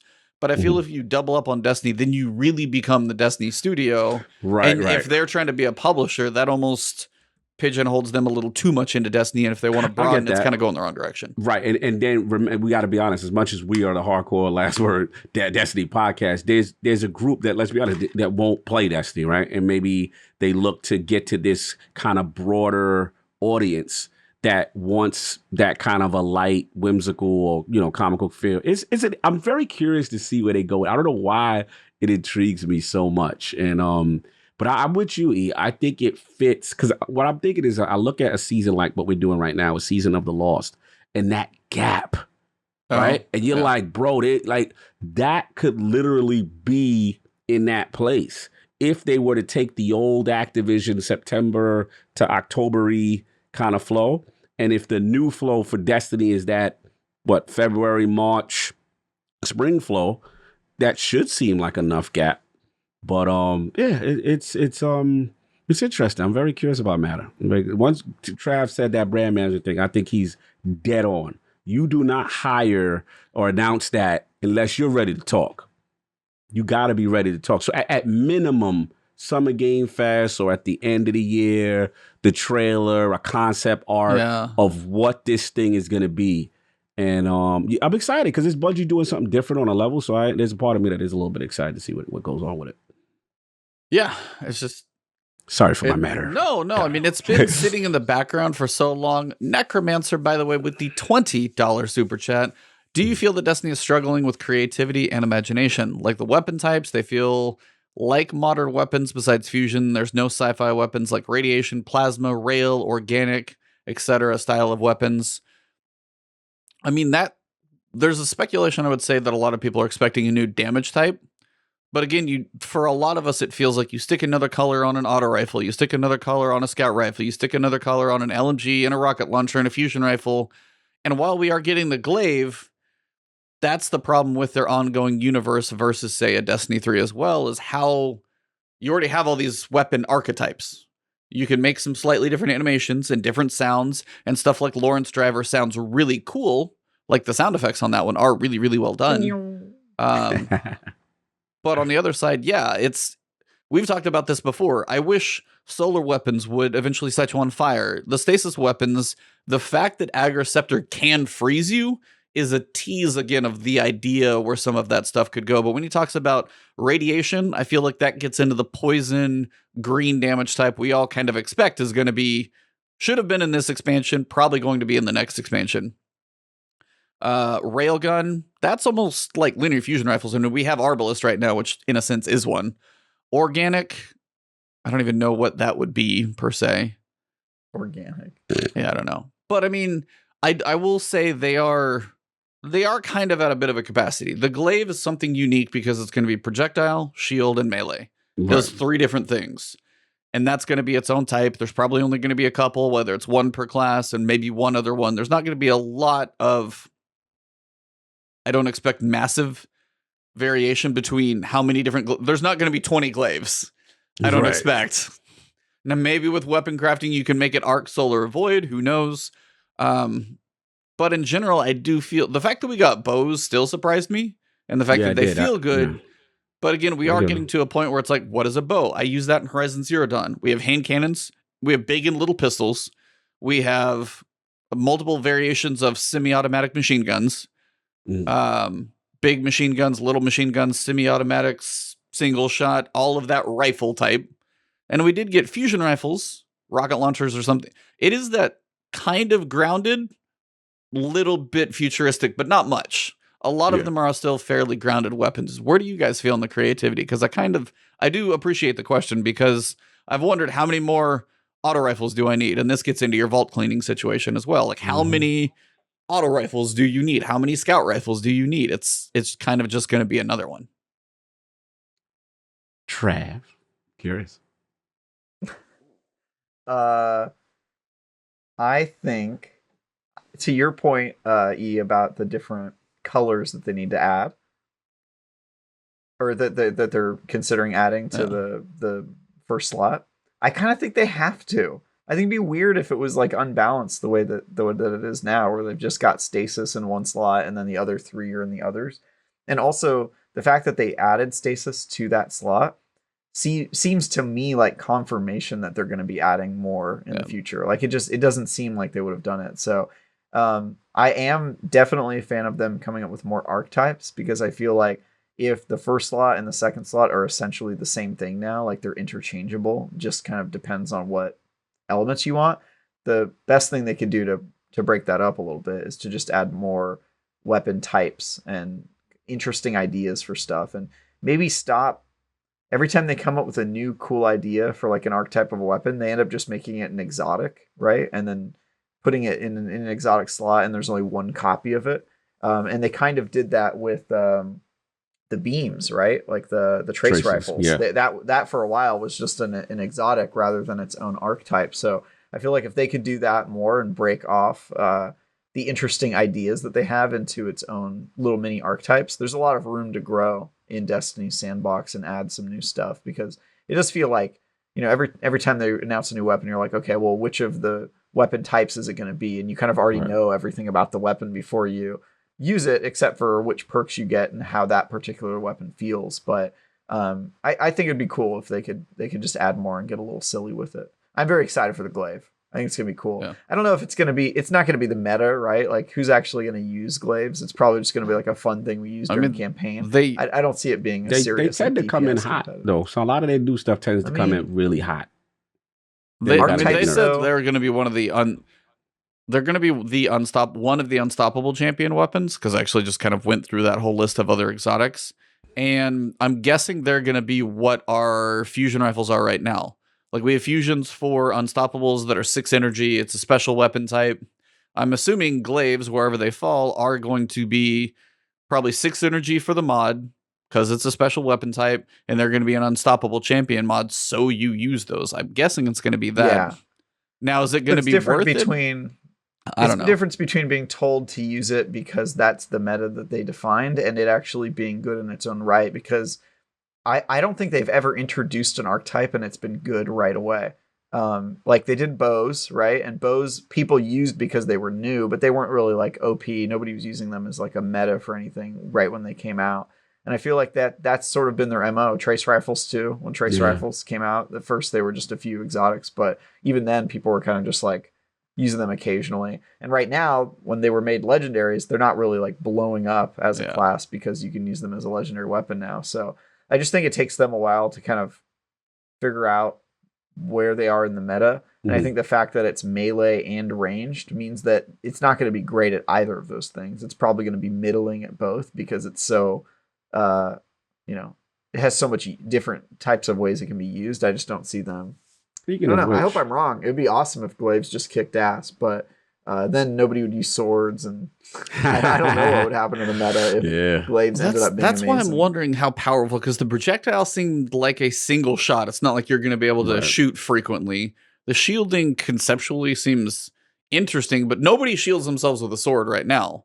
Nobody blocks. Nobody could care less about that stat at all. Like, do you have fast charge? Do you have soul charge? I just swing. I don't block. Nobody blocks. Same. Yeah. So I don't know how potent that's going to be. And then you've of course got the little pokey melee.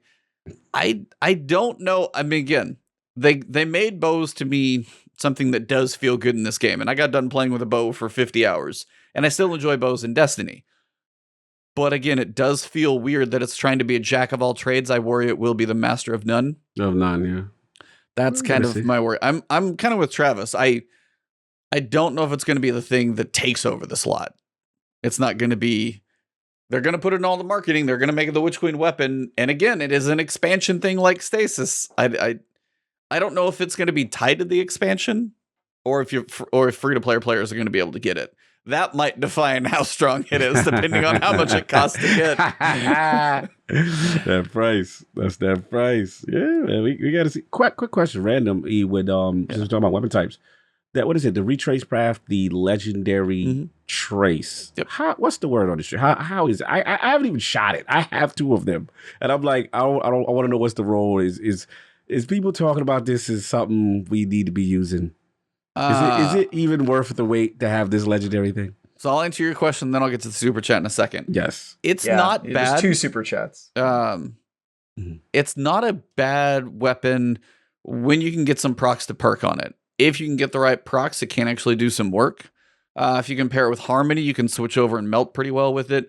Frenzy can put in some work because you get some good damage. If you can get a good flow of ammo, it is potent. Like, it can do a little bit of work. Now, versus, say, a fusion rifle, it's better at smaller enemies. I don't like trying to dump as much ammo as mobs. Yeah, it's a trash mob kind of cleaning weapon that's actually not bad.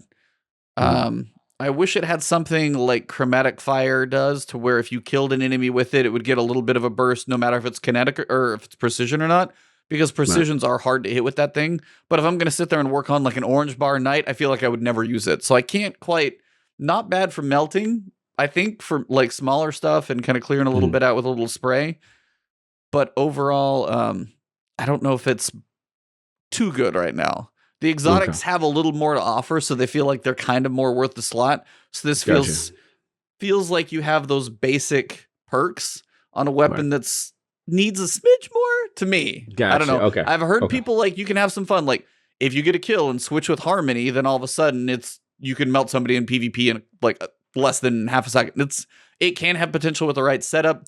Golden Tricorn is a perk that if you get a kill and then you get another kill with a grenade or a melee ability, it boosted it up to 50% more damage, but it sounds more annoying to proc than even to go for. Overall, to me, I wouldn't worry too much on it. Shout out to OG TK Cole, my man. He said he got a 50 kill streak with it in Crucible. Damn. Okay. So apparently it can put in some work. Maybe more of a Crucible weapon than PvE, maybe, too. yeah. That may be more of a Organic thing. weapons would be great, by the way. I just want to point that out before we leave that super chat, is that if I could have like a small mammal, a furry creature in my hands that shot at things, and then reloading, you're feeding it. This sounds like a Borderlands thing where you've got a gun shooting guns with legs or something. Yeah.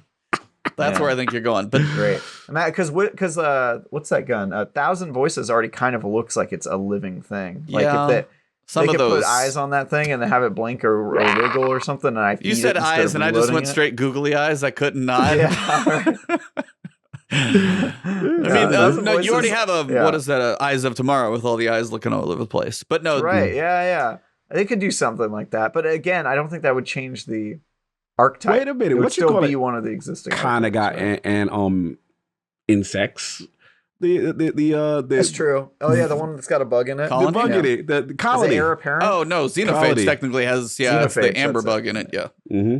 But So we DJ got super Ordos chat. with the $10 super chat. Hey guys, longtime listener, fan of the show. Yes, we know who you are. Yes, we You're do. ridiculous, Yes, sir. we You're do. ridiculous. What? This guy who plays with Cog is in his clan. Longtime listener, first time caller. Yeah. Like, What is the best game mechanic in Destiny? game mechanic. It does have to be specific to Destiny. Is my follow-up question. It literally says It in literally says in Destiny. What is the Destiny. best game mechanic? You can't be like, I this think he- mechanic in Horizon is really no in Is Destiny. Destiny. Is he subtweeting me because I don't like ammo synths and 3 is points? subliminal. This is Is that subliminal. literally what this is? Vintage DJ. The best mechanic in Destiny is using your super. All right. It's a great mechanic. And it wasn't really being done a lot when Destiny came out with it. Now it's sort of like normal to have like a super ability you like burn into. Like everybody's like, oh, I'm ulting, I'm using my ult in Yeah. like every game. But No, that is the thing. Because even like I noticed it is a thing. Plants vs Zombies when they came out with the shooter, like now you had the 3 abilities and things, and your ultimate like plant ability. No, the ultimate Yeah. ability is more of a recent addition to game mechanics. The Yeah. super's kind But of I think Destiny was one of the really, really early adopters. Yep. It was way before Overwatch. It was like three years before Overwatch. So Those I would supers. say if they and it, you know, it was in Borderlands before like you had it, but I think Destiny really got like that power of popping off like a really dope super. The second, you know, you pulled out like a golden gun or you did like that Arc Titan Slasher, the Nova Bomb, that's probably like the best one. Right? Nova Like, the Bomb most is true classic. space magic. That's Yeah. Yeah, that like ever since those came out, I feel like it's been just feels good, man. Feels good. It's E? I mean that's a hard for game mechanic is something that generally I mean supers have to be up there. It's hard because I mean I'm not going to go into raid mechanics because that's just like boss or Yeah. enemy design, but true just mechanic of the game. Yeah. I think the super is kind of going to take it because I mean right now we've got how many do we have? A lot. Hold on. 9? Another great mechanic. 12 now? Or going to orbit and joining in orbit, I feel like is a super underrated mechanic. Because that's like such a part of Destiny is like, oh, I'm going to orbit, like meet me in space. The And it's friend like, game. That's what I was gonna say. That's, friend game. yeah, that's like That's it's fair. kind of just a cool mechanic. Like, let's just go to orbit. Let's go to Mhm. orbit and like hang out in space, and then we'll like pick a thing to do. Mhm. Because that's like in any other game, you're just in a menu. Yes. And then it's like, all right, let's go pick an activity to do in this menu. Like that's how it is in Halo. Yes. Halo, it's like, all right, I'm not in orbit. Absolutely. I'm just in a menu, and we're waiting for.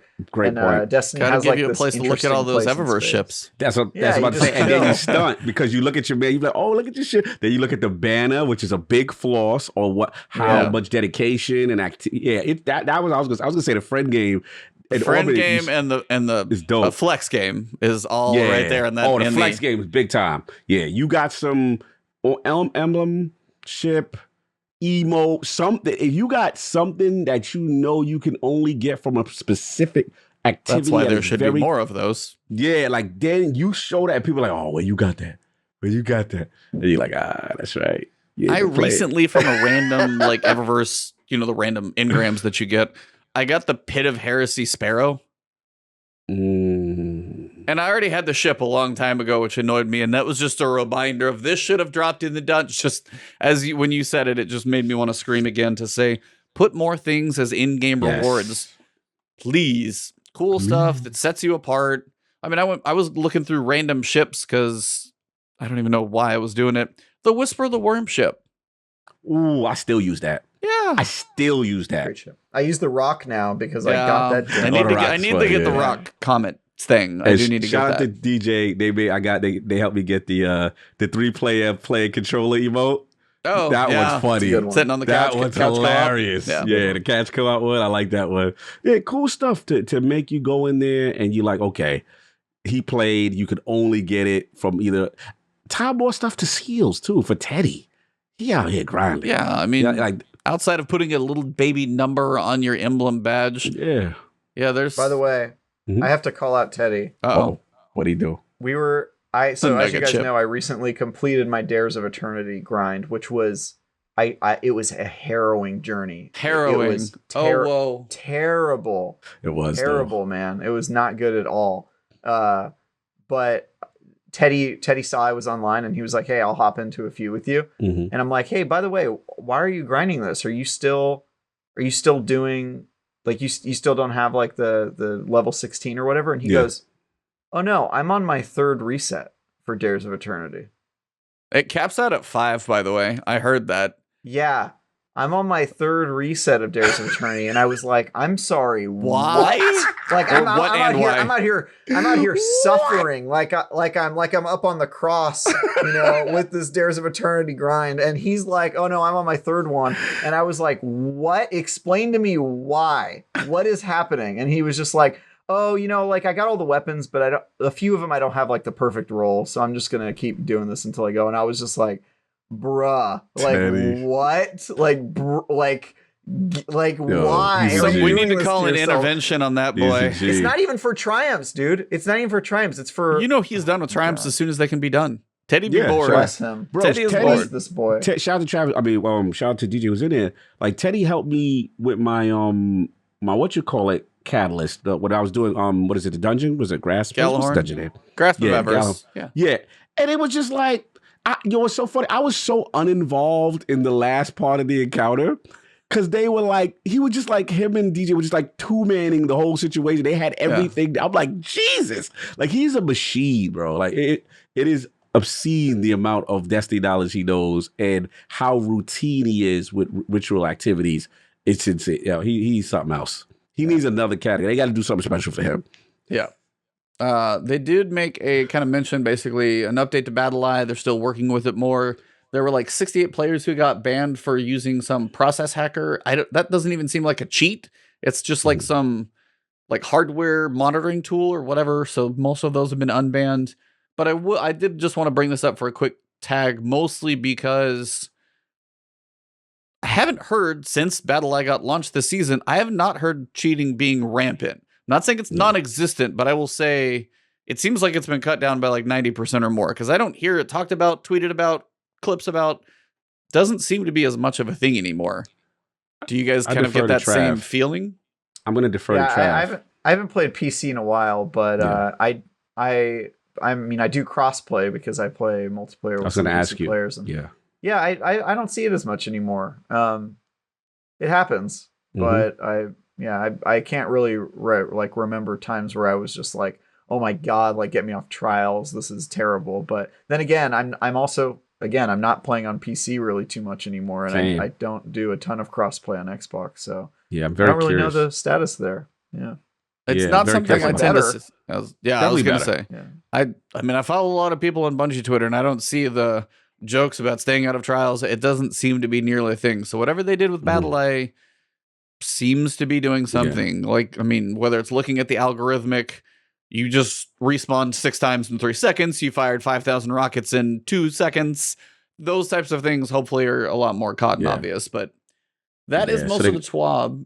But I did want to mention one other thing, actually, because DMG put out a tweet and basically did mention that there are some weapons leaving, some weapons that will not be staying around quite as long.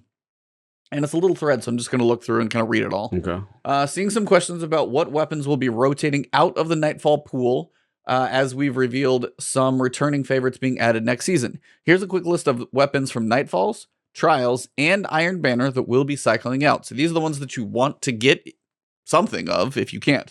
Igneous Hammer, so that's the Trials hand cannon. Solar Scar, that's the Solar caster sword. Nightfalls, you've got the Swarm, Shadow Price, the Azume Sniper, which I swear just got here, and Hung Jury.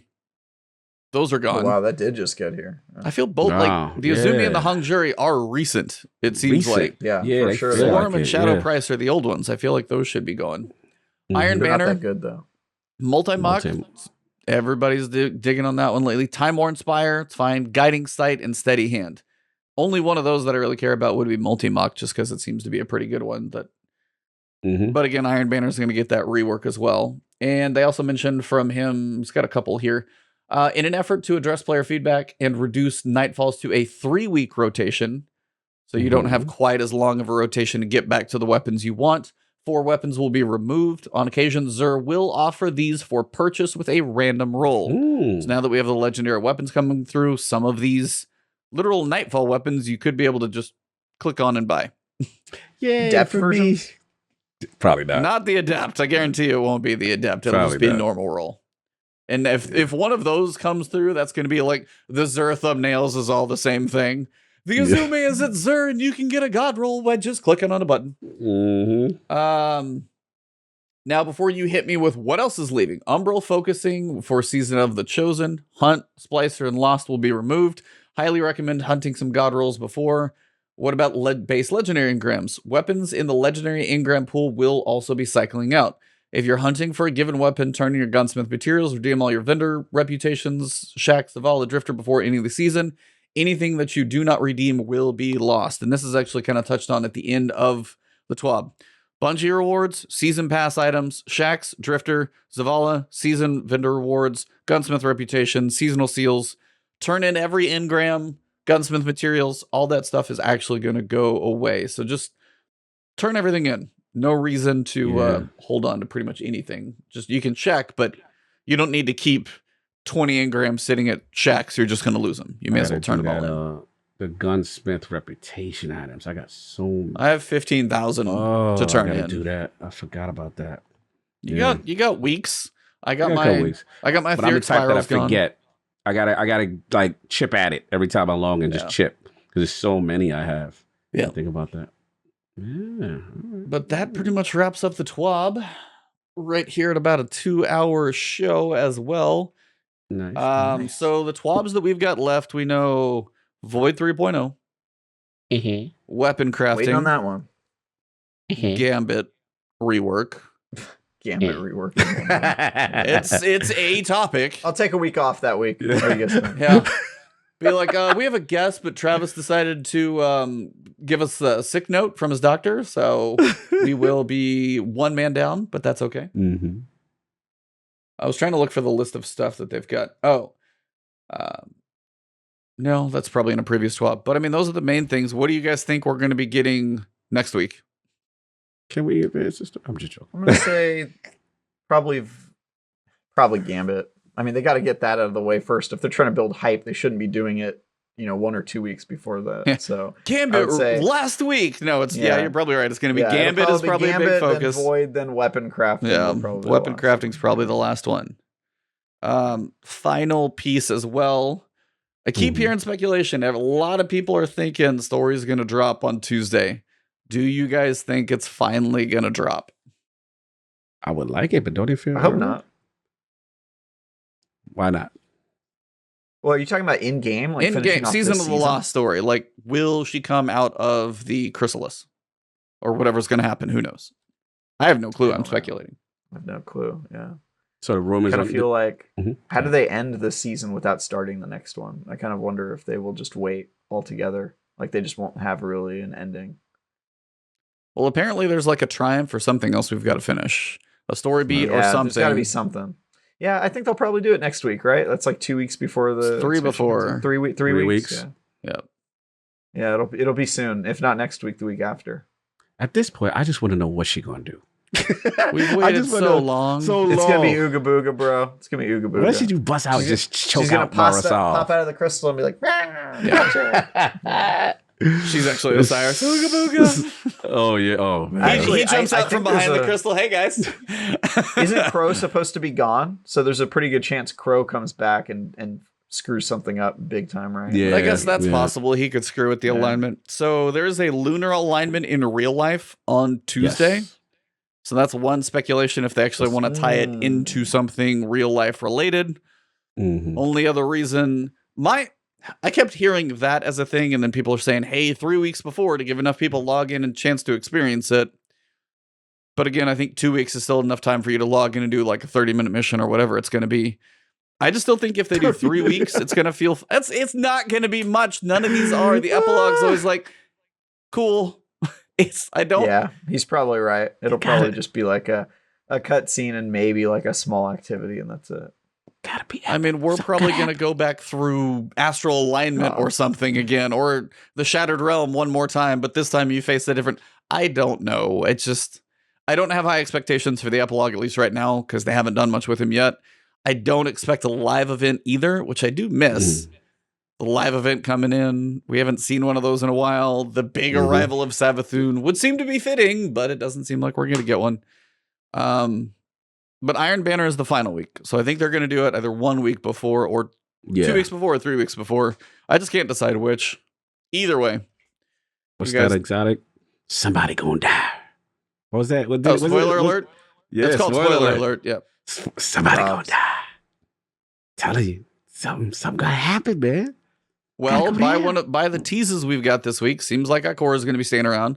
Seems like Zavala probably, unless he's dying in that first cutscene. Fair, yeah. It seems like Zavala's probably going to have a minute. It seems like Mara Sov also is staying around because we got a trailer of her talking. I saw that. So disappointed. Wait. Break it down. There's just the little 20-second teasers they've done. She just has one of the trailers is Mara Sov talking. Oh, I missed that when I saw the Eris one. I was all excited because I was like, finally I get to see Eris. I think Eris will be there, but Mara's talking about something. Oh, just trust me. And it shows like a video of like the new expansion, which implies that she will be alive during it. So I know, I'm with you, man. I really wanted her to kind of want her to pay for her sins. Yeah, she's a little too arrogant. She's like paracausal though. Like, yeah, she's powerful. She is on a that kind of a different. She shouldn't die. I don't mean that, but I think she's got to have more. I think she's got to have something bigger with Savathûn before she goes. If she could go down, though, it would definitely build up the hype of like, wow, Savathûn's powerful if she can actually bring down somebody with her own throne world and all that. I'm just saying. As opposed to just snapping her fingers and taking out Spider. Ooga booga. Yeah, we got to see. So next week is the Roman Streets are talking. Maybe next week. It seems a lot of people are thinking next week. It does seem to be a thing. I don't know. I mean, cross our fingers. We've got next week next week is going to be a different time for the show. So next week will be a rare Friday morning show. Haven't done one of those in a while, but it will be. Oh, really? Travis is like news to me. I forgot about that. Wait, so I have to wake up at 4 a.m. is what you're telling me? Whatever your arrival, whatever your arrival, because for me it's 8, so for you it's 6. Yeah. Are we revealing? Travis is so excited.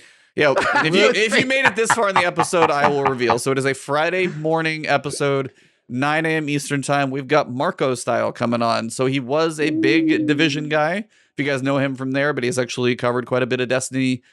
Just a really cool content creator, really nice guy, but just his time schedule, we were able to coordinate and actually make it work for that Friday morning. Shout out to Cog, putting a few things.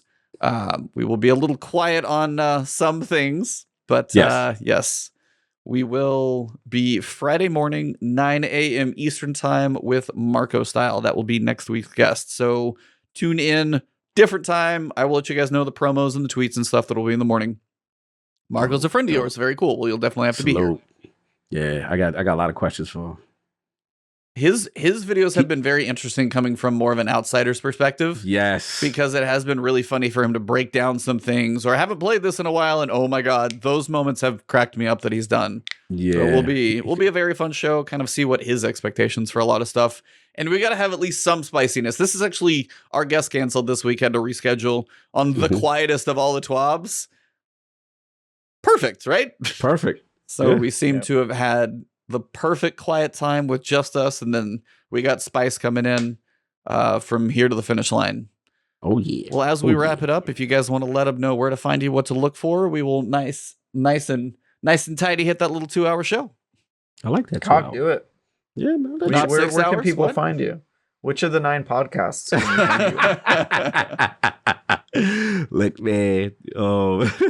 Shout out to this is a good one. Shout out to everybody in the chat, first of all. Yeah, I was rapping New Rat. I see you doing a promotion. I like that. Everybody hitting the like button and coming through. It's good to see more people in here. Yeah, shout out to the mods. Good to see more people in here. Every time I'm looking and seeing more, a little bit more and more. So that's cool. But yeah, for me, y'all know Lord Cognito on Twitter. Lord Podcast every Sunday is the Lord's Day. If you got a whole shift at work and you want to waste time and you're just bored, or you got a long drive cross country or a flight. I need to go visit my wife's parents in Kansas. Bro. Basically just that show.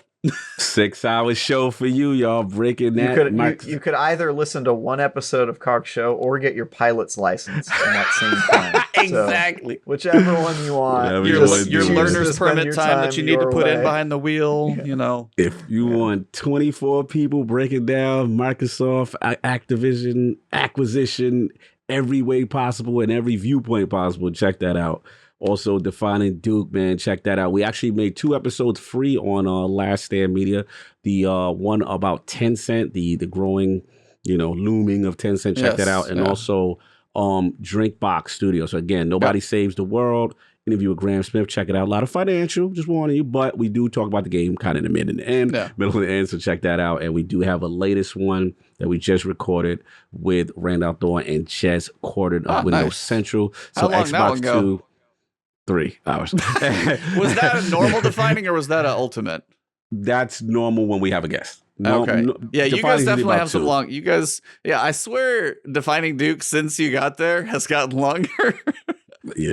Come on, it's COD. This is what I do. I run my mouth. You're like, how long are your podcasts? Well, is Cognito there? Because that's a big question. And one last one I do have to promote is Sacred Symbols for PlayStation people, but PlayStation can't find people. We did the collabo with Sacred Symbols and Defining Duke. Yeah, I gotta watch that one. One show. That was So there's a lot of Last Stand Media content up right now. It's been really cool. Shout out to Maddie, man. He told me he was listening to you slanderers talking about Deathloop. He was just like, you guys are haters, but it's all good. He said he had the Hey, I will give him some props. He actually finally played through Chrono Trigger, so give him a big high five for me on that one because I know he finally worked through it recently. I was listening to his description about, hey, I really love this mechanic. It started here. I love this thing. It started here. Yeah, Chrono Trigger is still one of the cool ones. I'm still mad at him because he making me play some crazy Danganronpa. Danganronpa. But I have to admit, it was like Squid Game before Squid Game existed. It's not that good. Don't say it. I'm really going to piss him off. He said, Travis. He said, I think Travis hates me. Who said that? Yeah, man, he told me. He was DMV doing the show. He's like, I think he's listening. He's like, I think Travis hates me. I was like, nah, that's Travis. Not at all. No, so actually, you know what? Colin Moriarty was the guy who turned me on to Danganronpa, and he is huge into that game, or at least he was. I don't know if he's kept up with it, but my problem. I have a lot of problems with Danganronpa. I have a lot of problems with a lot of things, so it's just a normal. That's true. It's true. Yes. I actually don't hate those games. I just think that they're not as good. Like if you're gonna play a visual novel where you're trying to solve murders, just play Ace Attorney. Like it's way better. That's how it started. That's how I got in trouble. What you just said. This is how this whole thing started. Real quickly, I think our outros take 5 minutes for a reason. I know, I'll try to say whatever. You know how it is. This is COG, 6-hour podcast guy. Come on. So at the end of the day, I saw a trailer for the new whatever Attorney. I'm like, oh, that looks cool. Oh, COG, I can't believe you said that. I can't believe that's not even in the same class. You need to play the real game. Danganronpa. I'm like, what the hell is that? So I'm like, oh, I'm never going to buy that. So I'm good. I'm excused. And then it's Game Pass. I saw that. Then it came in Game Pass, and he was like, he literally hijacked the show to promote this game that now he knows I got to play. So I was like, I go for it. I did have a little fun at it. I mean, it is on Game Pass. You definitely should play it. But I'm just saying, as terms of visual novels, I feel like it plays a little bit too much into the anime tropes. Like there's so many characters that are just one-dimensional nothing burger characters but I will say it does have a very good mystery. The ending is really cool. Solving the puzzles is really cool. I think the second one's better, quite frankly, the Danganronpa 2, but it's literally Squid Game before Squid Game existed in a way. Yeah, but here's the thing: assassination classrooms have existed for even before Danganronpa. Danganronpa is copying off of old manga, and so you know who you guys should talk to about this is my girlfriend. She knows everything about anime. She would just school all of y'all about this. I know. I'm basically know nothing about anime, so I'm starting at zero. We got a legend in the chat right now. Shout out to my man Paris Lockhart. Sure. Salute to good to see you, brother. Xbox's own. Salute, brother. That's you got royalty in the chat right now. I will say this. I am glad Danganronpa's on Xbox because the Xbox platform has been completely screwed by Atlas and their games for a long time. So it's good to see that coming out. And I did pick it up. I bought it. I was like, yep, visual novel on Xbox, a Japanese game, gonna buy it. You got to support that happening on Xbox. So here's the question. I was just going to say, you've got Danganronpa, you've got Ace Attorney Chronicles, I've heard Matt talk about Shin Megami Tensei. I don't know where that falls he in any goes of this stuff. hard for And that. then you've got not a visual novel, but Okay. they're cool games. And then that one was interesting. Yeah, I was like, he was about to turn you onto that one. And then you've got like Disco Elysium, which is not a that's visual fine. I novel, love but that. that's more like you guys talk about like Fantastic game. investigation. Fantastic. Yeah. Man, I hope that comes to Game Pass because so many people need to play that. In my opinion, Ace Attorney is like the best investigator. It's definitely the best visual novel, but it's like the best investigator game because they're so good at like character building and oh man, I could gush over So that. you have it over Disco. Well, they're so different. But yeah, different. for me, yeah, Okay. I would say yes. Yeah, That's big for you. That's big. Disco's a great game. The writing in Disco Elysium is fantastic, but it's not really like it's not really an investigative game in a traditional sense. Like a lot of times, you kind of already know what's happening. You know it's what's just happening. about getting a really stupid character to figure it out. It's like the goal of that game. But if you play Phoenix Wright, like especially the new ones, a lot of people promote the original trilogy, which are great games, but Dual Destinies and Spirit of Justice, like those were the first ones I played, and I fell in love with the series and went back and played all the old ones because those games are so well written, and by the end, those final cases where you figure out everything and all of these twists and stuff, it's so good, man. It's so good. So yeah, play Danganronpa. It's on Xbox. It's it's a good game, but I just don't think people try to hold it up like it's better than Phoenix Wright, and I'm like, it just isn't. I'm sorry, dude. I got to get you on Defied Dukes so y'all could argue. Dude, I would love to talk to Maddie about that. And I do not hate him, by the way. I know. I don't hate him. I just resent him for if Deathloop was literally the worst game he played last year. Like, I want his life. Like, I'm so upset that that's the worst game he played this year. You're doing okay, buddy. You got some small problems. You got small problems over there. Amazing. If that's the worst game you played. That's all I've been doing. It all 75 podcasts or whatever I've been doing. Yeah, but 75 or 7 hours, one of the two. What's been up with you, man? Reviewing and what else is going on with you? Where can the five people find you? I mean, I'm grinding it out, man. I'm reviewing games and doing previews, so I have a ton of content coming to IGN within the next month. So check me out on IGN.com. Follow me on Twitter if you care to @TyGuyTravis. And then our Sunday morning show, Bitcast. It's not as big or as long as the Lion Lords podcast, but we have a pretty good thing going. This past week, we had Richard Hogue on to talk about the acquisition. We had a really, really awesome discussion about acquisitions and where this fits in with the consolidation landscape and what it means for the industry and that sort of stuff. But yeah, we had a really good show. So you can check that out at Bitcast or Seasoned Gaming on YouTube. Just Googling that. And yeah, man, I'm just keeping busy, and I'm preparing and doing everything in my power to be ready for Witch Queen. My quest log is empty in Destiny. I have every catalyst done. I've got all the weapons and armor that I'd want to get. The last thing I need is I have to complete one more activity on Heroic Dares of Eternity whenever that pops up, the Blight. So I got to do that, and then I'm going to get that last emote, and I'll get the seal for 30th anniversary. Nice. And I'll be done. I'll be ready to play Destiny Witch Queen. So I'm almost done. I got to do Forerunner Catalyst. Forgot. Yeah, that one's tough. I mean, you're gonna have to grind to level 16 to get that if you're not already. So it's a lot. Yeah, that one that almost broke me, dude, because I was like, I've got every catalyst in the game, and my rule is I don't really care about seals or triumphs or any of that. I care about stuff that has gameplay impact. Yes. And a catalyst for an exotic weapon, like I have to get it. I've got to get it. So all right. Let me ask you real quick: is it game changing? How much more? Getting that frag grenade thing. Yeah, the frag grenade, dude. It's pretty good. You get a frag. Like, that's the thing. Even if it weren't a game changer, Cog, like, do you really not want to have you have to have the catalyst that completes the exotic. Like, you have to get it. And here's the thing. Everybody keeps telling me, Travis, why are you grinding it? It doesn't matter. They're keeping dares in. No one is going to be doing dares after Witch Queen drops out. You're right. No one. Do it now or do never all the new do it. stuff. That's basically it. You're going to be playing with those level 1 blueberries. Or what is it going to be, level 1350 now? Yeah, I don't think that there's going to be any blueberries playing it because, yeah, I think that activity is going to be so dead. So level 16 or whatever, it's an auto drop? Yeah, you get it automatically. And then I just got to work it. Then it just kills to complete the catalyst.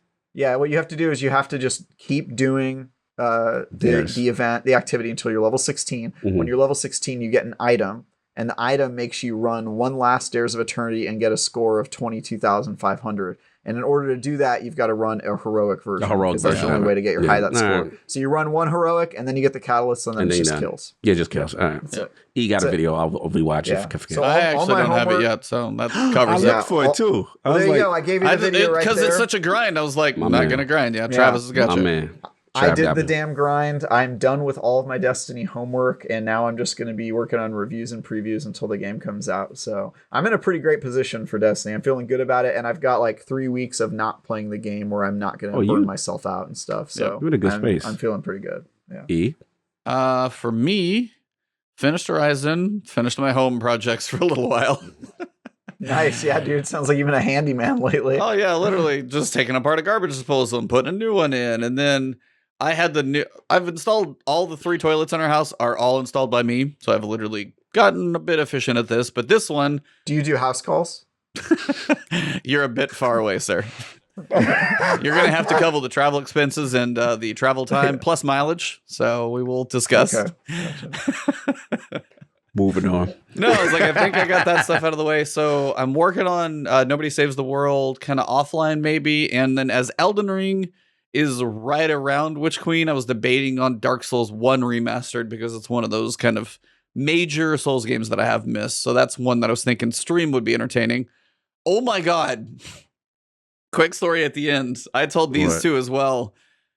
I literally got the mail today Mm-hmm. and I got a jury summons Oh, for February 23rd at 8 a.m. Amazing. Now, I've already Somebody gone going to online jail. and asked for deferment for like about 9 weeks so I can be in the week 9 of the season. I figure week 9 on a Wednesday can't be that crazy. But I see that and I'm like, it cannot be that day. I open it and my jaw just hit the floor. I could not believe that was the day. That's You couldn't do it hilarious. 3 days hilarious. before that? yeah, they trying to mess with you, bro. Yeah, for real. Somebody They even in my trying to mess Discord with- was like, man, Savathun's it getting in real life now, trying to get you summoned out of here. I was not thrilled. But yeah, whether you guys find me on Twitter posting who knows what, I now play Wordle every morning. So yep, I'm addicted to that too. I just got done cooking a homemade chicken pot pie. Still got to work on making my own pie crust, but the chicken pot pie, it was a recipe from our neighbors actually. We every blue moon trade meals with them. It's a chicken Hey, pot. Cog, you ever feel like Ebontis's life is way fuller than ours? Yeah, like he got so much going when on. we talk, all we talk about is just the podcasts we're on. That's Yeah. it. Or like the games we're writing. He's like, I reviews built for. 2 houses. Yeah, and he's like, I then- built a house. I'm raising my family. I've got a dog and a wife, and we're just like, wow, I've got a void in my Yeah. life. Like I don't have any of this going on. I was What elected the hell? mayor. I'm like, what? Isn't that He's got- Lockmore's the mayor? Yeah, best man. It's funny because he's got so much going on. Like in real life, Yeah. I'm like, my regular life is whack compared to E. Well, here, how about icing on the cake? Yesterday, we figured out Enzo has to get ACL surgery, just like Raya went through. Oh wow. He's been limping for a little while, and sometimes he gets so like amped up and bouncy, but he would actually put weight on the back leg. But then other times he'd be like limping and almost holding it in the air. So we finally got him looked at because we just got done getting through our positive. Are your dogs playing football? Are they Airbud? No. You have Airbud dogs? Is that what this No, is? it's just something that can happen to dogs as Salad. well. The more I- you Salad know. wolves. The more more you you know. know. So we've got that. Yeah. So yeah, apparently there's stuff going on. But you guys know I like to cook. That's not news. Yes, yeah, that's Chef E. I know. Without the condiments. It's just But I guess what I was going to say about the chicken pot pie before we got. What did you say? nothing. yeah, Picky nothing, chef. man, nothing. Picky Keep going. picky chef. Yeah, that's the cook. I said Chef E without the condiments. Without the You know how condiments. you do. You know how you do. Yeah, I know. Continue. Anyway, Hold the flavor. I just like this chicken pot. I don't normally like chicken pot pie because it's like the cream base generally. This Oh, is just the God. chicken broth. No, but it's like I like the chicken pot pie because of the chicken like stock, but it's just very reduced. But you don't actually Wow, I can't even talk to these two. Because you're so All right, for episode number 182, January 27th. It says, I don't like It the has broth, it's just- Nah, finish. Okay. No. Finish. No, no, finish. it's done, it's we done. were rude. We were Episode rude. number No, 182, January 27th. This is High Guy Travis over there. This is Lord Cognito, and it has been Forgive us. the last word.